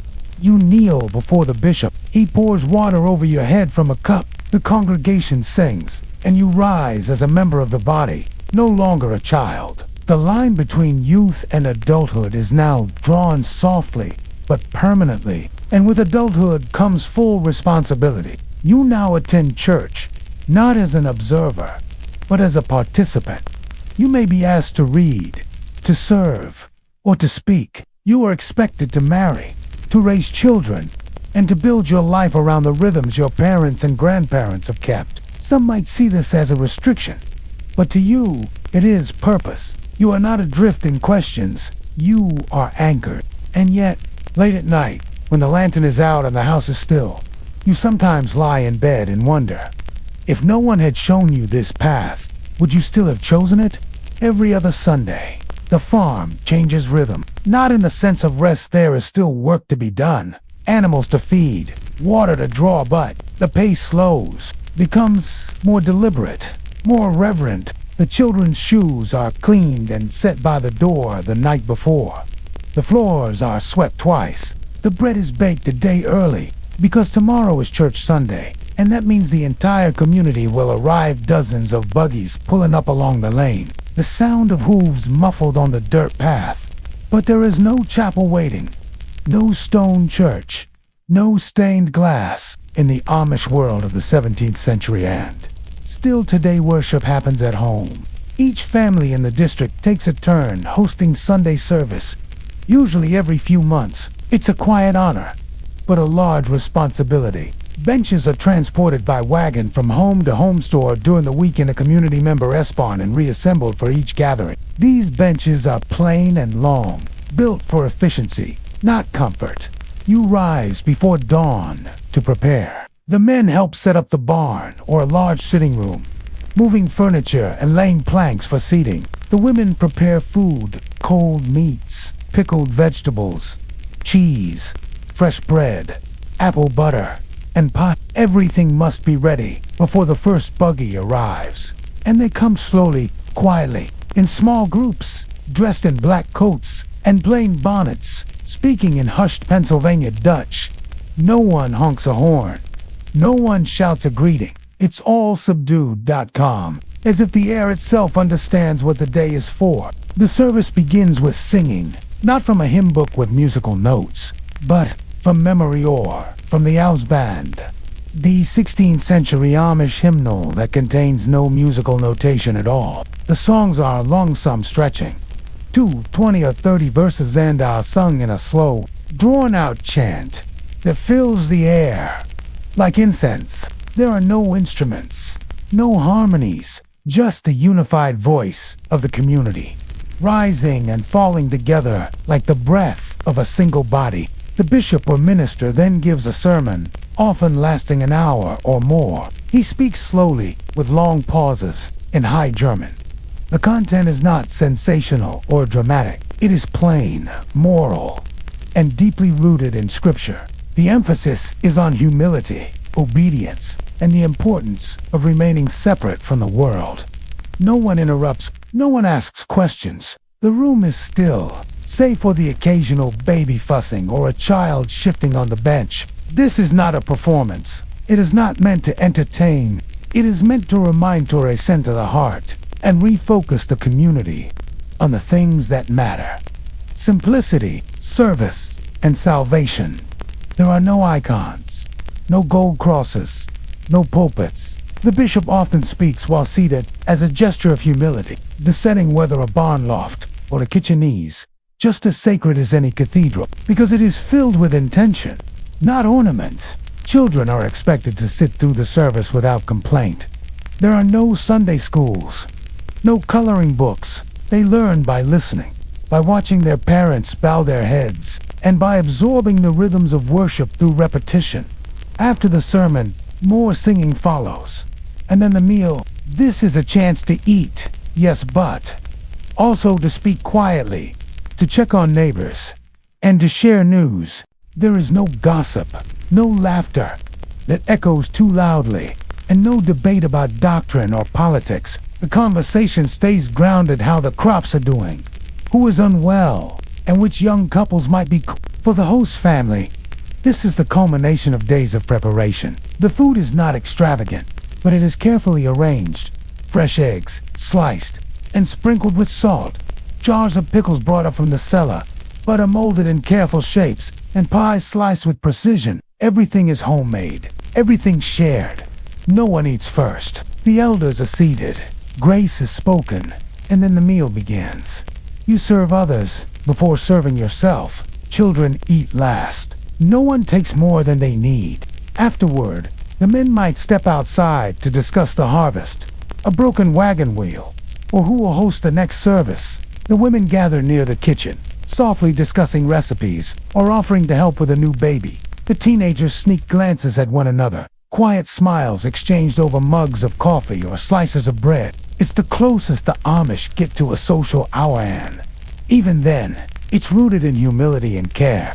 But before the sun begins to fall too low, the guests start to leave. There are no long goodbyes, no formal farewell, just a firm handshake, a nod, perhaps a murmur of gratitude. Buggies creak back down the lane. The benches are loaded onto wagons, and the home begins to settle once more into its usual rhythm. By evening, you are sweeping crumbs from the kitchen floor, folding away tablecloths, and boiling the last pot of dishwater. Your back aches, your feet are sore, but your spirit is still. Because faith is not a Sunday performance, it is a lived experience, embedded into every detail of the day. It's in the slow hymns, the shared pie, the silence between words, and the hours of preparation done without praise. And as you blow out the final lantern and look around your quiet house, you think, what would the world be like if every home could become a church, not just in name, but in practice?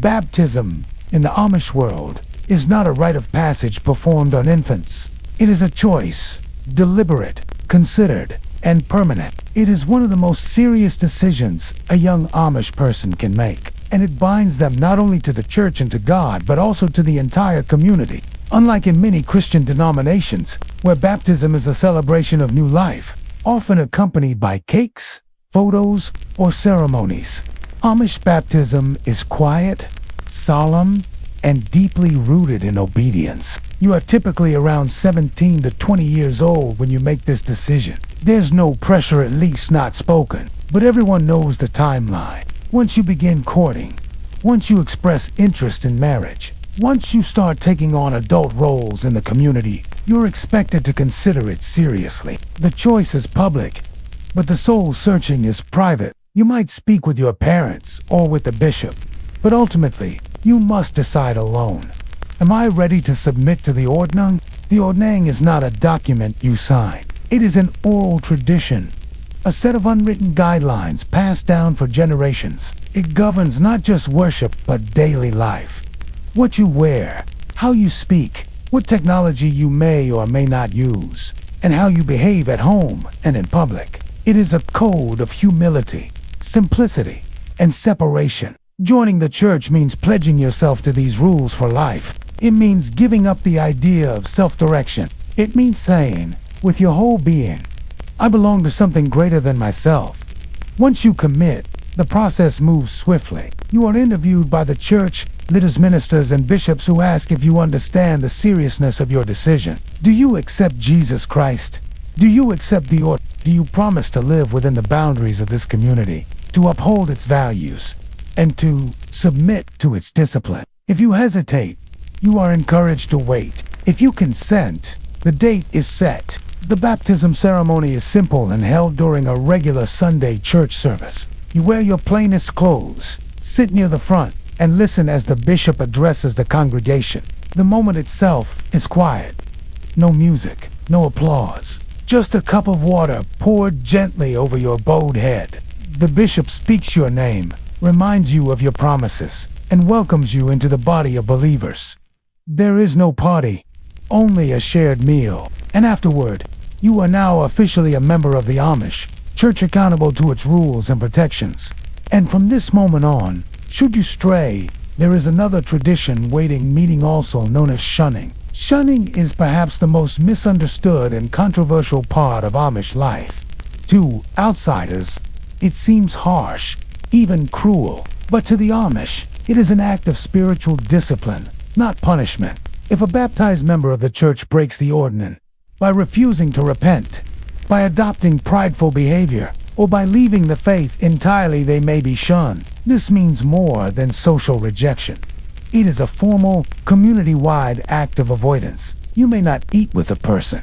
You may not trade or work closely with them. In many cases, you may not even speak to them beyond necessary communication. The goal is not exile. It is restoration. Shunning is meant to bring the person back into the fold, to help them see that their actions have consequences, not just for themselves, but for the entire body of believers. It is painful, often heartbreakingly so. Imagine watching your brother be shundenable, to sit with him at meals or to talk with him at family gatherings. Imagine your daughter leaving the church and having to turn her away from your home. Imagine doing this not out of anger, but because you believe it is the only way to preserve the community's spiritual health. Most do not face this. The vast majority of baptized members live quietly within the ordering for life. They may struggle, may question, and may have moments of doubt, but they do not stray far. The pull of the community is strong, and the teachings of obedience are embedded from early childhood. Obedience in Amish life is not passive. It is active surrender, a decision to submit. Not from fear, but from love and reverence. The ordering may change slowly over generations, but never at the whim of individual preference. If someone has a concern about a practice or rule, they bring it before the council of elders, who pray and deliberate before making changes. And any change must be unanimous among the district's ministers, because uniformity is sacred. A divided community is a fragile one. This uniformity extends to every detail of life. Why are all Amish buggies painted the same dull gray or black? Why do they wear the same clothing, speak the same dialect, and follow the same routines? Because difference, even innocent difference, invites comparison. Comparison invites pride, and pride erodes unity. The Amish believe that to follow God, you must empty yourself of ego, and that begins with small things. How you comb your hair, how you spend your time, and how you eat, walk, worship, and work. To some, it might seem rigid, but to those within, it is freedom of a different kind. Freedom from competition, from consumerism, from noise.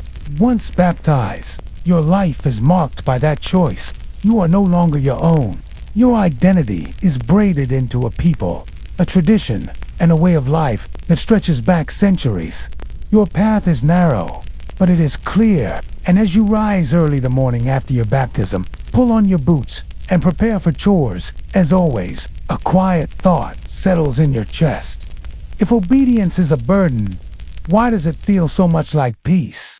For the Amish, faith is not a compartment. It is not set aside for Sundays or mealtime blessings. It is woven into every part of life, not just as belief, but as a practical lens through which every decision is filtered, measured, and made. Whether you are deciding how to build a barn, whether to accept a neighbor's favor, or whether to buy a new plow, faith plays a role. It guides not only what you do, but also how you do it, why you do it, and who you do it with. This worldview begins before dawn, when you kneel beside your bed in silence, whispering a prayer of thanks.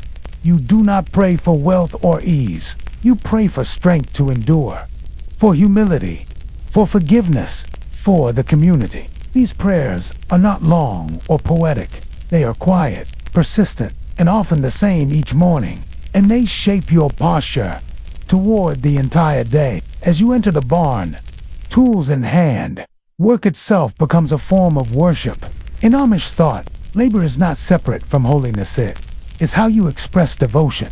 A well-built fence, a clean barn, a tidy garden, these are not just signs of diligence, but of spiritual order. To neglect them would not be just laziness. It would show carelessness with what God has entrusted you to steward. Even when you cook or sew, it is done as unto the Lord. As the scriptures say, the ordering reflects this idea. Simplicity in dress is not just tradition, it is spiritual clarity. You don't wear colorful clothes because they invite vanity. You don't decorate your home with paintings because beauty, if not anchored in humility, distracts the soul. You do not make choices based on what is most efficient, most modern, or most convenient. You make choices based on what preserves the peace and purity of the community.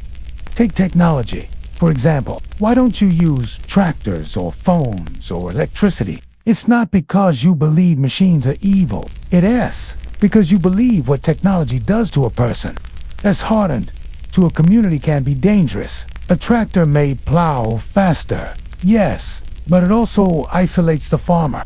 No longer does he need to rely on his sons or his neighbor to help with the field. Independence, in this sense, is not a virtue.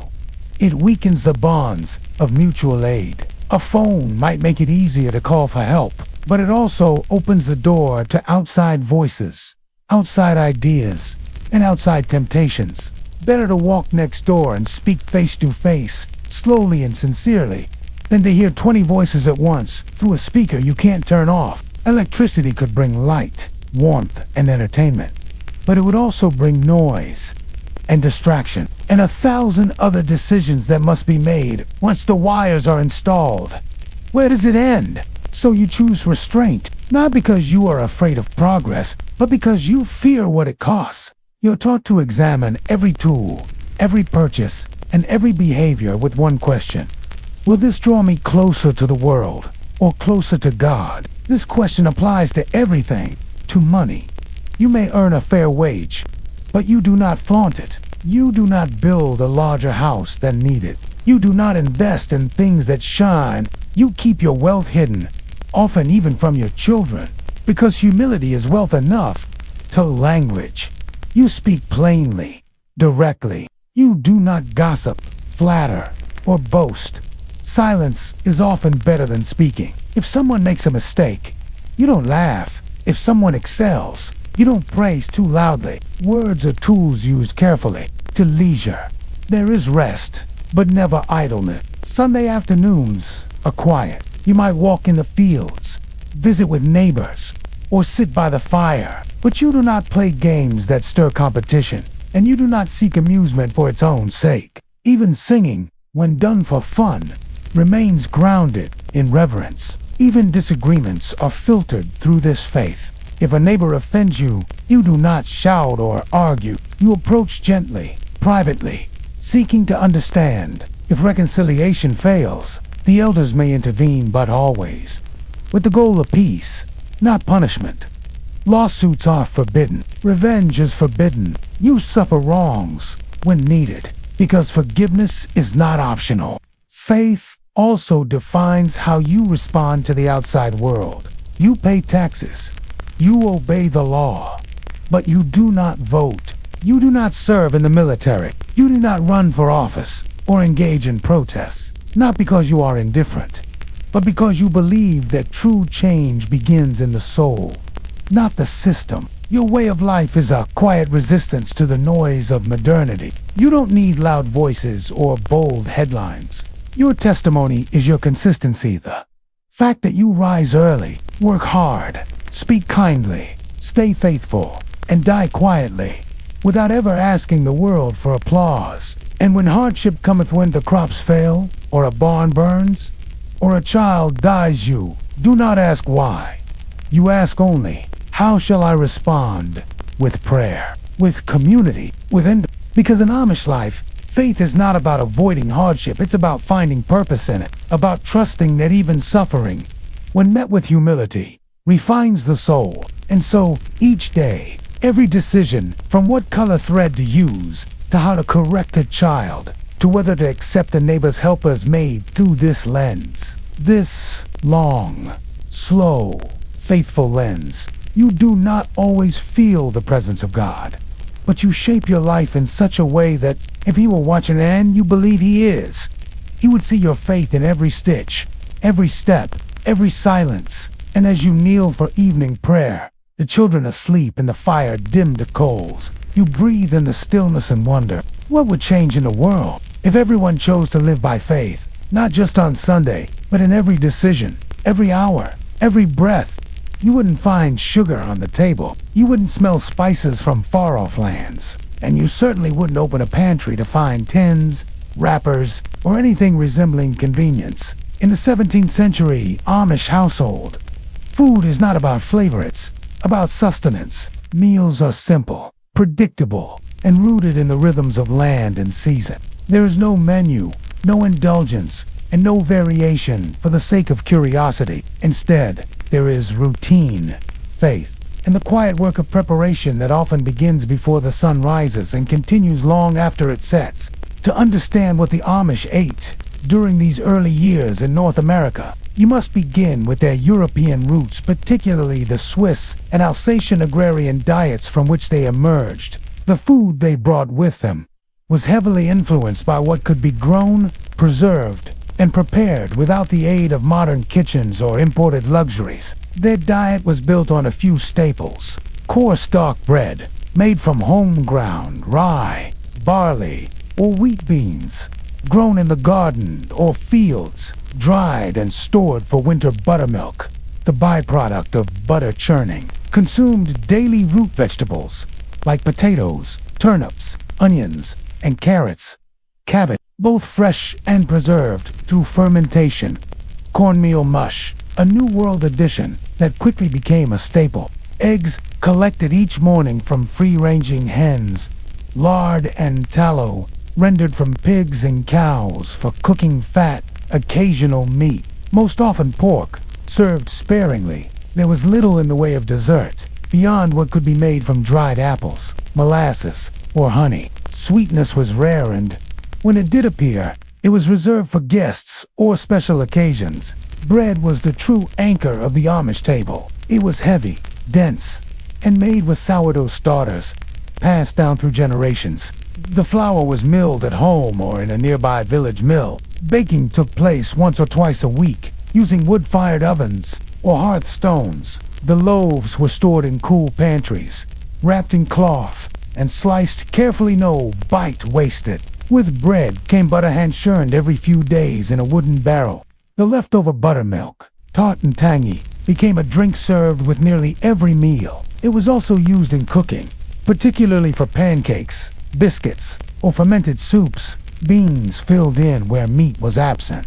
Lima beans, kidney beans, and string beans were dried in the sun, stored in cloth sacks, and boiled in pots that hung over the hearth. They were often served with vinegar or mixed with cabbage, potatoes, or onions. Fresh vegetables were only available in season. In spring and summer, there were lettuces, peas, cucumbers, radishes, and herbs, but these were fleeting. By fall, the diet shifted toward preserved goods, jars of pickled beets, crocks of sauerkraut, and crates of apples, and squash tucked in the root cellar. You didn't just eat food in the Amish world. You worked for eaten with it. Each day began with breakfast, usually before dawn. A typical morning meal might include a slice or two of coarse bread, cornmeal mushed with a bit of milk or lard a boiled egg or 2 buttermilk, sometimes sweetened with a drop of honey midday, brought the main meal the most substantial of the day. It might feature a stew made from beans, cabbage, and turnips, thick slices of bread with butter or cheese, hard-boiled eggs, or occasionally slices of salt pork, baked apples, or stewed dried fruit, if available. Supper, served in the early evening after the day's work, was lighter.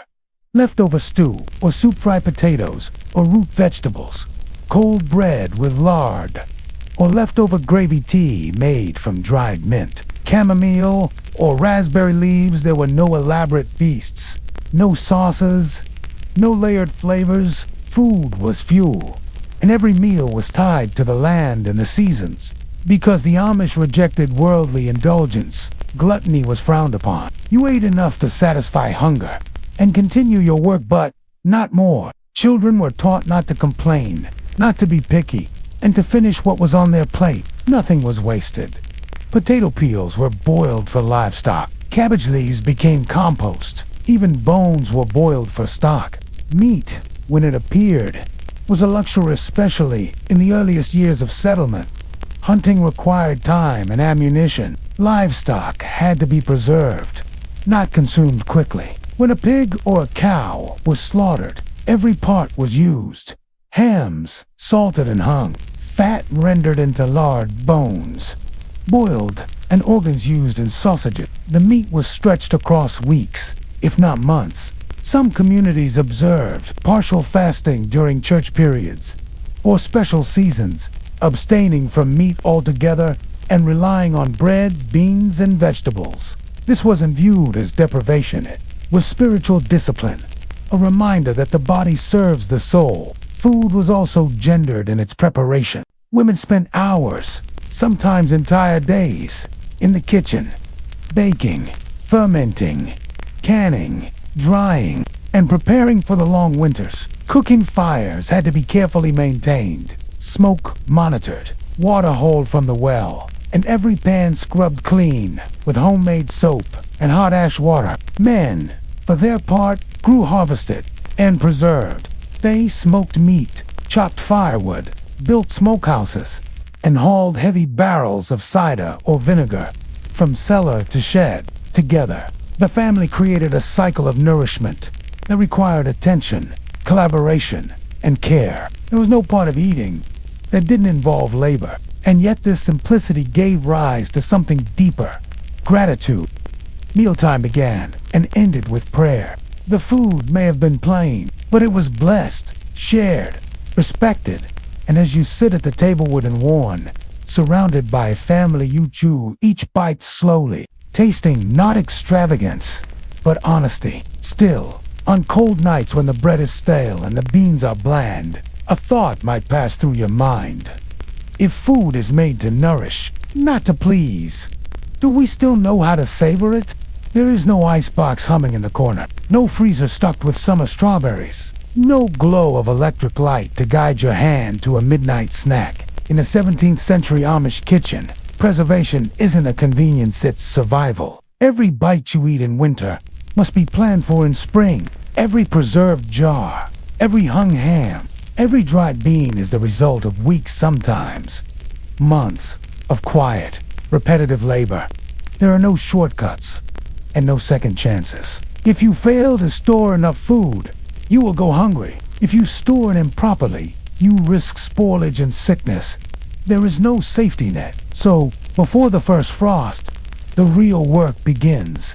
Canning, in its earliest form, was less common during the 1600s, as glass jars and reliable sealing methods weren't widely available until the 18th century. But some techniques were used, wax sealing being one of them. Fruit preserves, for instance, might be cooked down with honey or molasses, poured into and sealed with a thick layer of wax or animal fat to keep out air and pests.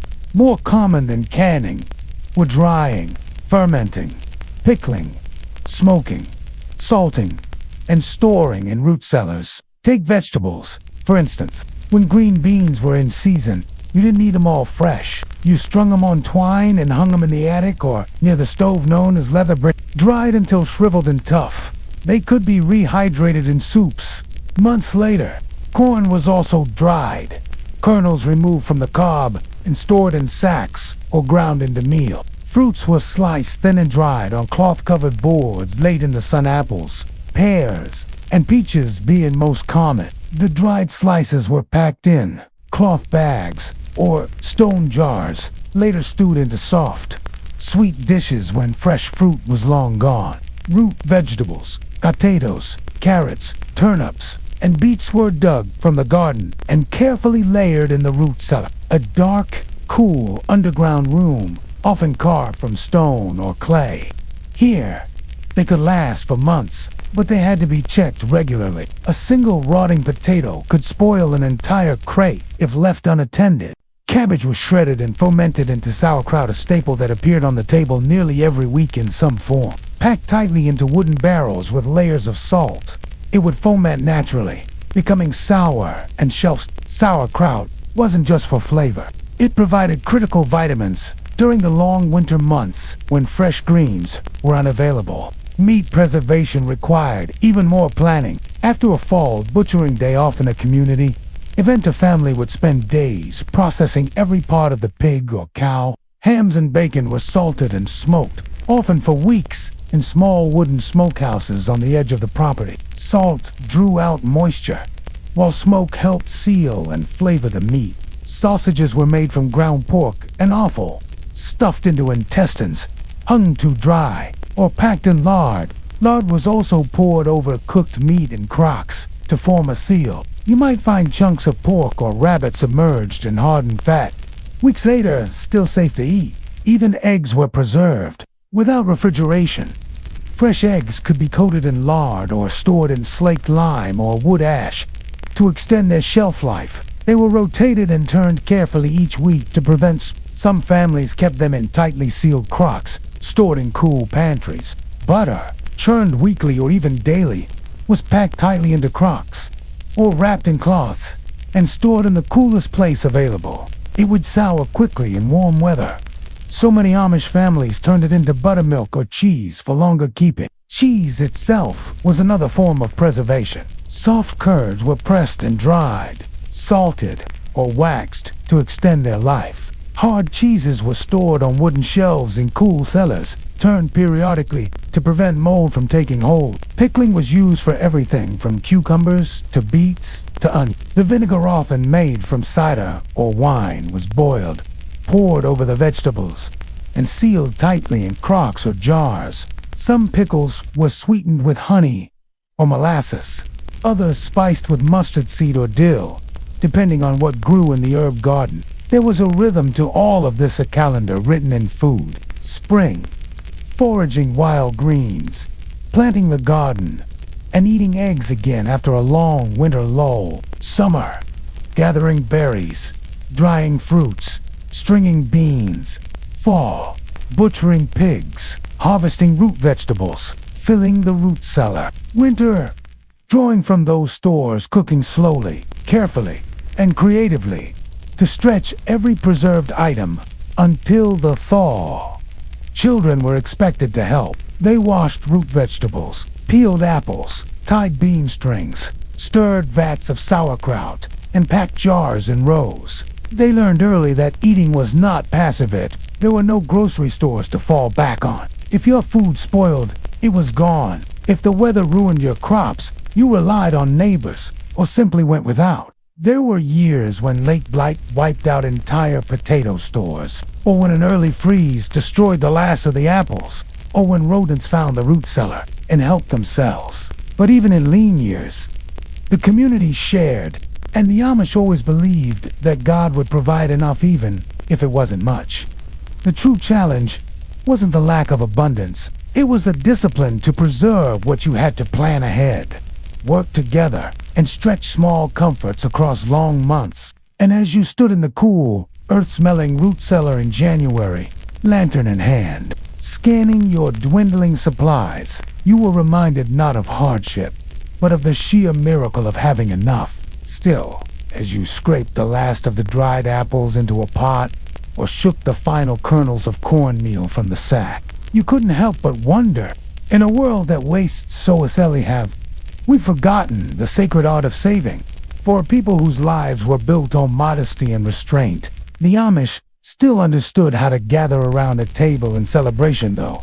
Even in celebration, restraint remained at the core. In a 17th century Amish world, daily meals were simple, repetitive, and quiet. But community meals, church gatherings, and seasonal feasts provided rare and welcome occasions for more abundant tables and shared joy. These were not festivals with decorations or boisterous singing, but they were deeply meaningful, bound to religious rhythm, seasonal labor, and the blessings of survival. The most regular large meal came on Church Sunday, held every other week.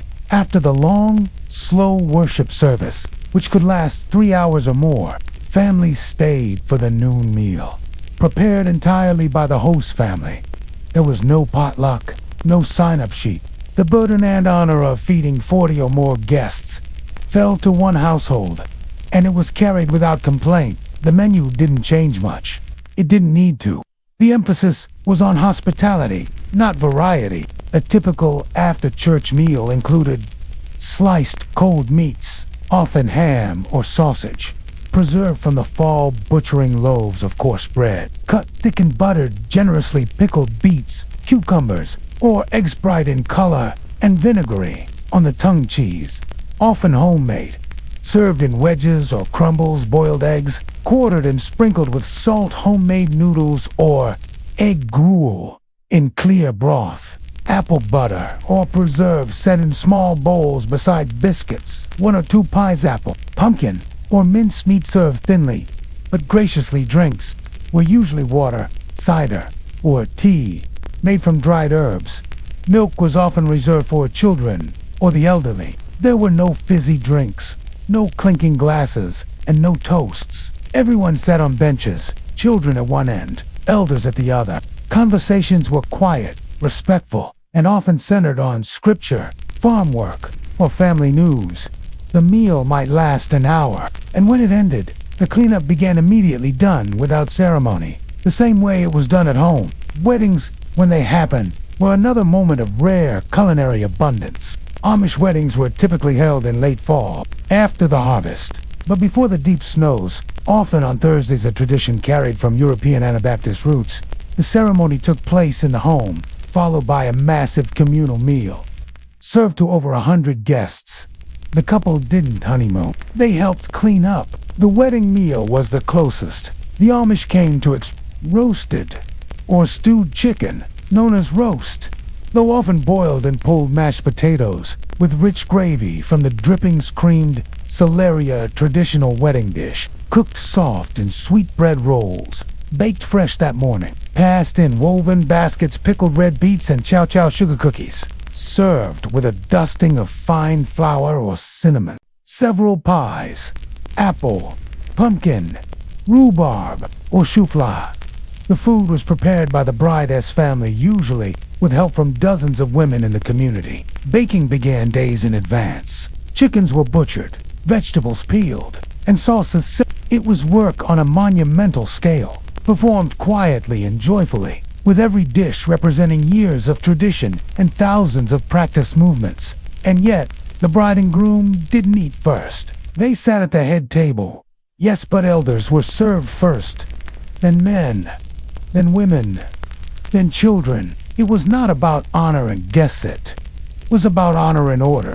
After the meal, there might be singing, but never dancing. Young people might linger and chat. Old men might slip outside for a pipe and quiet conversation. But by evening, the tables would be cleared, the floor swept, and the bride would begin her new role as a wife, a hostess, and a keeper of ordnance. Then came the other end of the cycle, fasting. The Amish observed spiritual fasting, not in the dramatic sense of total food avoidance, but in deliberate simplicity. On Good Friday, for instance, no breakfast was served. Lunch, when it came, was plain often. It was a day of silence, scripture, and reflection. Children were taught from early on to accept this without question. Hunger was part of the lesson. There were also seasonal fasts, unofficial, but practiced times when food was intentionally plain or reduced after a death in the community. For example, meals might be subdued for weeks. No pie, no meat, no celebration. Grief was expressed through simplicity. Winter meals, by necessity, became a kind of seasonal fast, without fresh produce, with dried stores running low, and preserved meats portioned carefully. Families often ate stews of potatoes, onions, beans, and bread for weeks at a time. This wasn't called fasting. It was just called January. Still, even in these lean times, the Amish made food sacred through attention. A single biscuit was kneaded with care. A stew was stirred with prayer. A pie, when it came, was cut with reverence. Food was never wasted. Plates were scraped clean, leftovers reused, and peels fed to livestock. Every kernel of corn represented someone's labor. Every egg was gathered by hand. To waste was not just disrespected, was spiritual neglect. And every meal, whether feast or fast, began and ended with prayer. Heads bowed, voices low, not to ask for more, but to thank God for enough. So when you sit at the table on a cold November morning, a plate of sauerkraut and sausage before you, steam rising from the clay mug of cider at your side, you are not thinking about indulgence. You are thinking about presence. Because to eat here is to remember the work, the season, the community, and the silent grace that brought it all together. And as the meal ends and the room falls quiet, a thought lingers in your mind. If we viewed every meal as a gift, how much more would we taste? It was never the intention to stand out. The Amish didn't come to the New World to make a point or challenge society. They came for the opposite reason: to be left alone. To build a quiet life of faith and obedience, far from the watchful eyes of magistrates, soldiers, and inquisitors. But even in the most remote corners of 17th century Pennsylvania, the outside world was never far away. In the beginning, the Amish found themselves surrounded by other immigrants, some Dutch, some German, others English, or Scots-Irish, each group carving out their version of a new life. In theory, these groups shared values, hard work, family, and faith. But in practice, their ways of life were often incompatible. Your neighbor might be a Lutheran farmer who dressed in bright colors, rode a fine horse into town each week, and proudly displayed a painted sign above his barn. His wife might wear lace at her collar. His sons might carry muskets to hunt deer. His daughters might attend gatherings where music played and dancing lasted into the night. And you dressed in black and brown, rode a buggy with no decoration, and believed joy should be quiet and sacred. You did not dance. You did not drink. You did not raise your voice in laughter when neighbors passed by. Your plainness wasn't a rebuke, but it was read as one. To outsiders, the Amish way of life seemed backward, stubborn, antisocial. Why reject the printing press? Why avoid mirrors? Why insist on wooden buttons and horse-drawn plows when everyone else was embracing iron stoves and steel blades? The Amish answer was always the same: we are not of the world. But such separation created tension, especially when Amish settlements began to grow. In some cases, the Amish lived peacefully alongside neighbors, trading goods, sharing wells, and cooperating in emergencies. You might buy salt from a Quaker merchant or exchange wool for a Dutch loom, but always the relationship was cautious, cordial, but not close. In other cases, the differences sparked conflict. There were disputes over land boundaries, fencing rights, or road access. English farmers grew frustrated when the Amish refused to join local militias or sign oaths of allegiance. When war threatened the colonies, the Amish stood firm in their pacifism, refusing to fight, refusing to swear loyalty to crown or colony. This was not well received. Even in times of peace, misunderstandings abounded. Amish children, educated only to the 8th grade and taught in German dialects, were seen as ignorant by outsiders. Their rejection of modern medicine was called negligence. Their refusal to swiven when wronged was seen as weakness. And yet, it was exactly this quiet refusal that kept the community intact. When outsiders built larger houses, the Amish built smaller ones. When towns added electric lines, the Amish stopped at the edge. When roads were paved, the Amish still traveled them slowly. Buggies clattering behind wagons filled with hand-churned butter and baskets of produce. Outsiders gawked. Children pointed. Tourists hissed. Even in those early decades begun. Arriving from cities, to see the simple folk, they called them quaint, odd, holy relics from another century. The Amish didn't return the gaze. They simply carried on. There were moments of kindness. English neighbors helped raise barns or shared medical advice during difficult births. When a fire broke out in an Amish home, both Amish and non-Amish men arrived with in a good season. Extra apples might be left at the gate of a widow's farm, no note. Just a quiet act of solidarity. But even the kindest neighbors did not understand the depth of Amish separation, because it wasn't just about dress or speech, it was about identity. The Amish believed the world was fallen, fractured, and corrupted by pride. They saw their way of life not as nostalgic, but as protective, to join the world to take its tools, its dress, its amusements was to invite its decay. They didn't want to fix society. They wanted to avoid it. So, when newspapers arrived, they were not read. When telegraphs were strung, they were not tapped. When railroads roared through farmland, the Amish farm sat quiet, untouched. Even legal mandates like school attendance laws were resisted when they threatened the order. If the outside world said 8 years of education wasn't enough, the Amish respectfully disagreed, prepared to face the consequences. Children learned this from a young age. To be Amish was to stand apart, to accept the stares, to answer questions with gentleness, but not apology, to decline invitations without offense, to know that a stranger's curiosity wasn't an open door, it was a temptation. And yet, the world kept knocking. With newspapers, with new machines, with modern medicine, with wars, with reformers, with inspectors, with missionaries, with kind-hearted neighbors who just didn't understand why plain people would choose to live a hard life when the easy one was so close, just beyond the fence. As the generations passed, the Amish learned to live beside the world without letting it in, to build fences that were not of wood, but of intention, to say no in 100 small ways each day, not out of anger or fear, but out of quiet commitment. And still, as you walk to the market road one summer morning, buggy wheels creaking beneath you, and a car whizzes past in a blur of noise and color, you wonder, how long can a wall of silence hold back a world that never stops moving? When the outside world arrives as a storm, there is no knocking. It simply enters through wind, water, fire, or feverand. All the ordning in the world cannot stop it. For the Amish of the 17th and early 18th centuries, disasters, both natural and biological, were not just events to endure. They were spiritual trials, tests of faith, and at times, stark reminders of how vulnerable a plain life could be when nature or sickness did not respect boundaries, beliefs, or buggies. Disease, especially, struck deep in a community that lived simply, separately, and often without access to professional doctors. Illness could sweep through quickly and leave devastation in its wake. You knew the signs.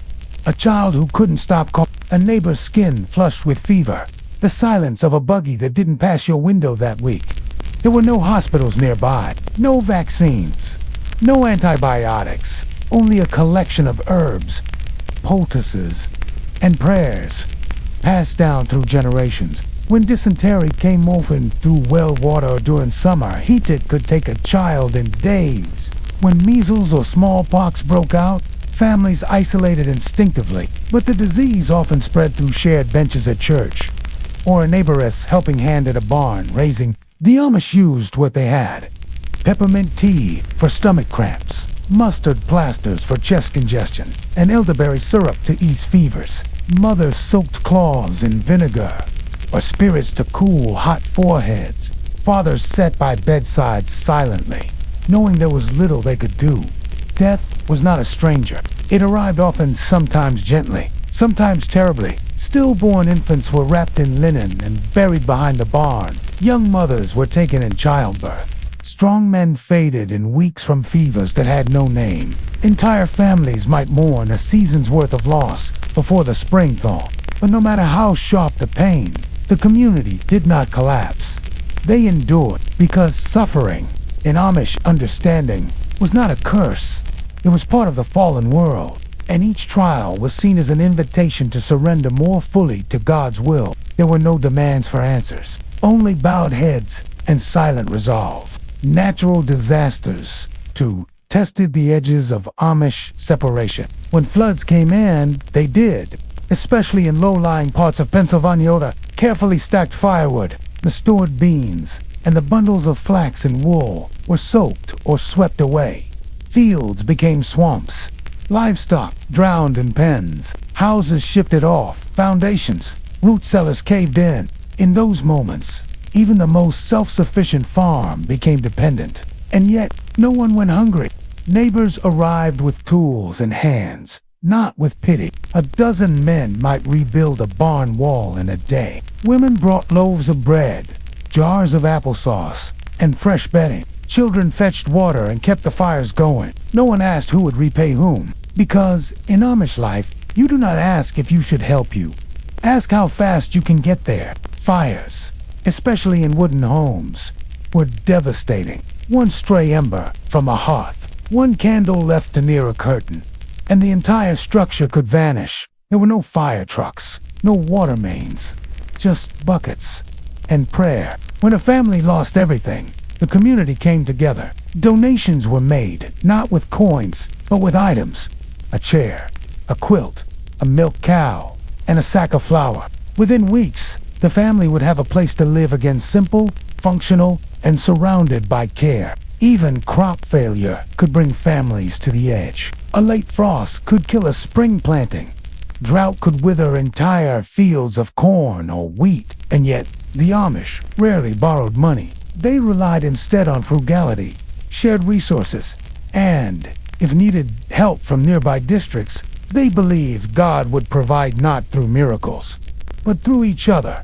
But not all disasters were natural. Sometimes the outside world arrived in uniforms, soldiers, tax collectors, during times of war first, under British rule. Then in the early American conflicts, the Amish stood firm in their nonviolence. They refused to serve, refused to bear arms, and refused even to cheer. And in doing so, they attracted suspicion. During these times, tensions rose. Goods were sometimes seized. Amish men were jailed for refusing to swear oaths. Their pacifism was mistaken for cowardice. But they held the line, quietly, without protest, without anger. When epidemics struck English towns, they came for the Amish. Smallpox, influenza, and typhus did not care for faith or plain dress. In some cases, outsiders blamed the Amish for refusing inoculation. In others, they accused them of harboring the sick or hiding death tolls. None of it was true, but the Amish did not defend themselves. They simply returned to their farms and buried their dead. Still, amid every hardship, the community grew stronger. Disasters brought loss, but also clarity. Each trial reaffirmed the values that held everything together: simplicity, humility, mutual aid, and unshakable trust in God. And when the storm passed, when the soil dried and the fever broke, the people did not celebrate with shouts or parades. They gathered, they prayed, they baked extra loaves, they visited the grieving, and they carried on. You, as a young man or woman in the midst of this, would feel the weight of it. You would know that your family's survival depended on more than weather and hard work. It depended on grace, passed not from heaven in grand displays, but from hand to hand, neighbor to neighbor, one act of quiet generosity at a time. And as you knelt beside a fresh grave, or helped raise a new barn wall after a fire, a thought might press gently at your heart. If dependence on one another is our greatest strength, why do so many seek to live alone? Even as the 17th century waned and the 18th century dawned, it became clear. The outside world was not going to stop knocking. The forests were thinning. The towns were growing. The roads that once led only to neighbors now stretched toward cities. And with every passing year, the Amish way of life looked more unusual, even radical, to those watching from beyond the fence lines. There were moments when you could almost forget. Early mornings still began with the creak of wagon wheels and the crow of the rooster. Children still recited Bible verses in Pennsylvania Dutch. Laundry still flapped on the line. Trousers dark and straight. Bonnets neatly starched. Life within the ordering strict as it was still felt steady, grounded, and eternal. But when you walked into town to trade butter or drop off wool, or when an outsider visited your farm, the difference was undeniable. You might notice it in a glance too long or a question asked with an edge. Why don't you use metal buttons? Why don't your children go to school past 8th grade? Don't you ever want something more? Sometimes they asked with curiosity, other times with judgment, occasionally with envy, because while the outside world brought innovation, it also brought noise, fast things, bright things, shiny things. It promised ease, comfort, and progress, but often delivered clutter, confusion, and endless change. To the Amish, these changes weren't neutral. They were invitations to drift first in small ways, then in larger ones. A sharper plow today, a pocket watch tomorrow, a printed newspaper the week after that. Then, before long, you'd be a person not just dressed differently, but thinking differently. And for a community rooted in shared belief and deliberate sameness, that was too steep a cost. So they drew lines, not angry ones, not fearful ones, deliberate ones. Electricity, too much connection to the world. Telephones, fine, perhaps in an emergency shack down the road, but not in the home. Photographs, not a much pride in the self. Higher education, not a much emphasis on individual knowledge instead of community wisdom. These were not arbitrary choices. They were the result of constant discernment year after year, generation after generation. And yet, the decisions were never easy. You might be a father who sees his child suffer an injury and wonders if the English doctor in town could help better than the midwife. You might be a mother who watches her neighbor as electric washing machine hum through laundry in a fraction of the time and feel a twinge of longing. You might be a young man who dreams of flying or reading novels or hearing the music that plays on city streets. The Amish were not immune to desire. They simply trained themselves and one another to weigh every desire against something greater. The health of the community, the clarity of tradition, and the distance needed from worldly pride. And when someone strayed, when a young person left the order, when a family adopted forbidden technology, it was not punishment that followed. It was distance, a quiet severing, a grief wrapped in acceptance. Still, the world did not give up.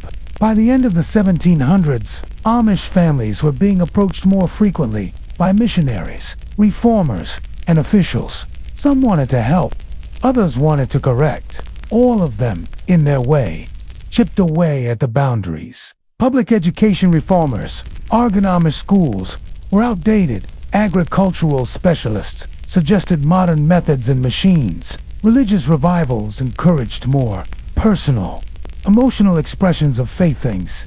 The Amish viewed as disruptive. Each time, the answer was careful but firm. Not because the Amish believed themselves better, but because they believed the world's compass no longer pointed true north.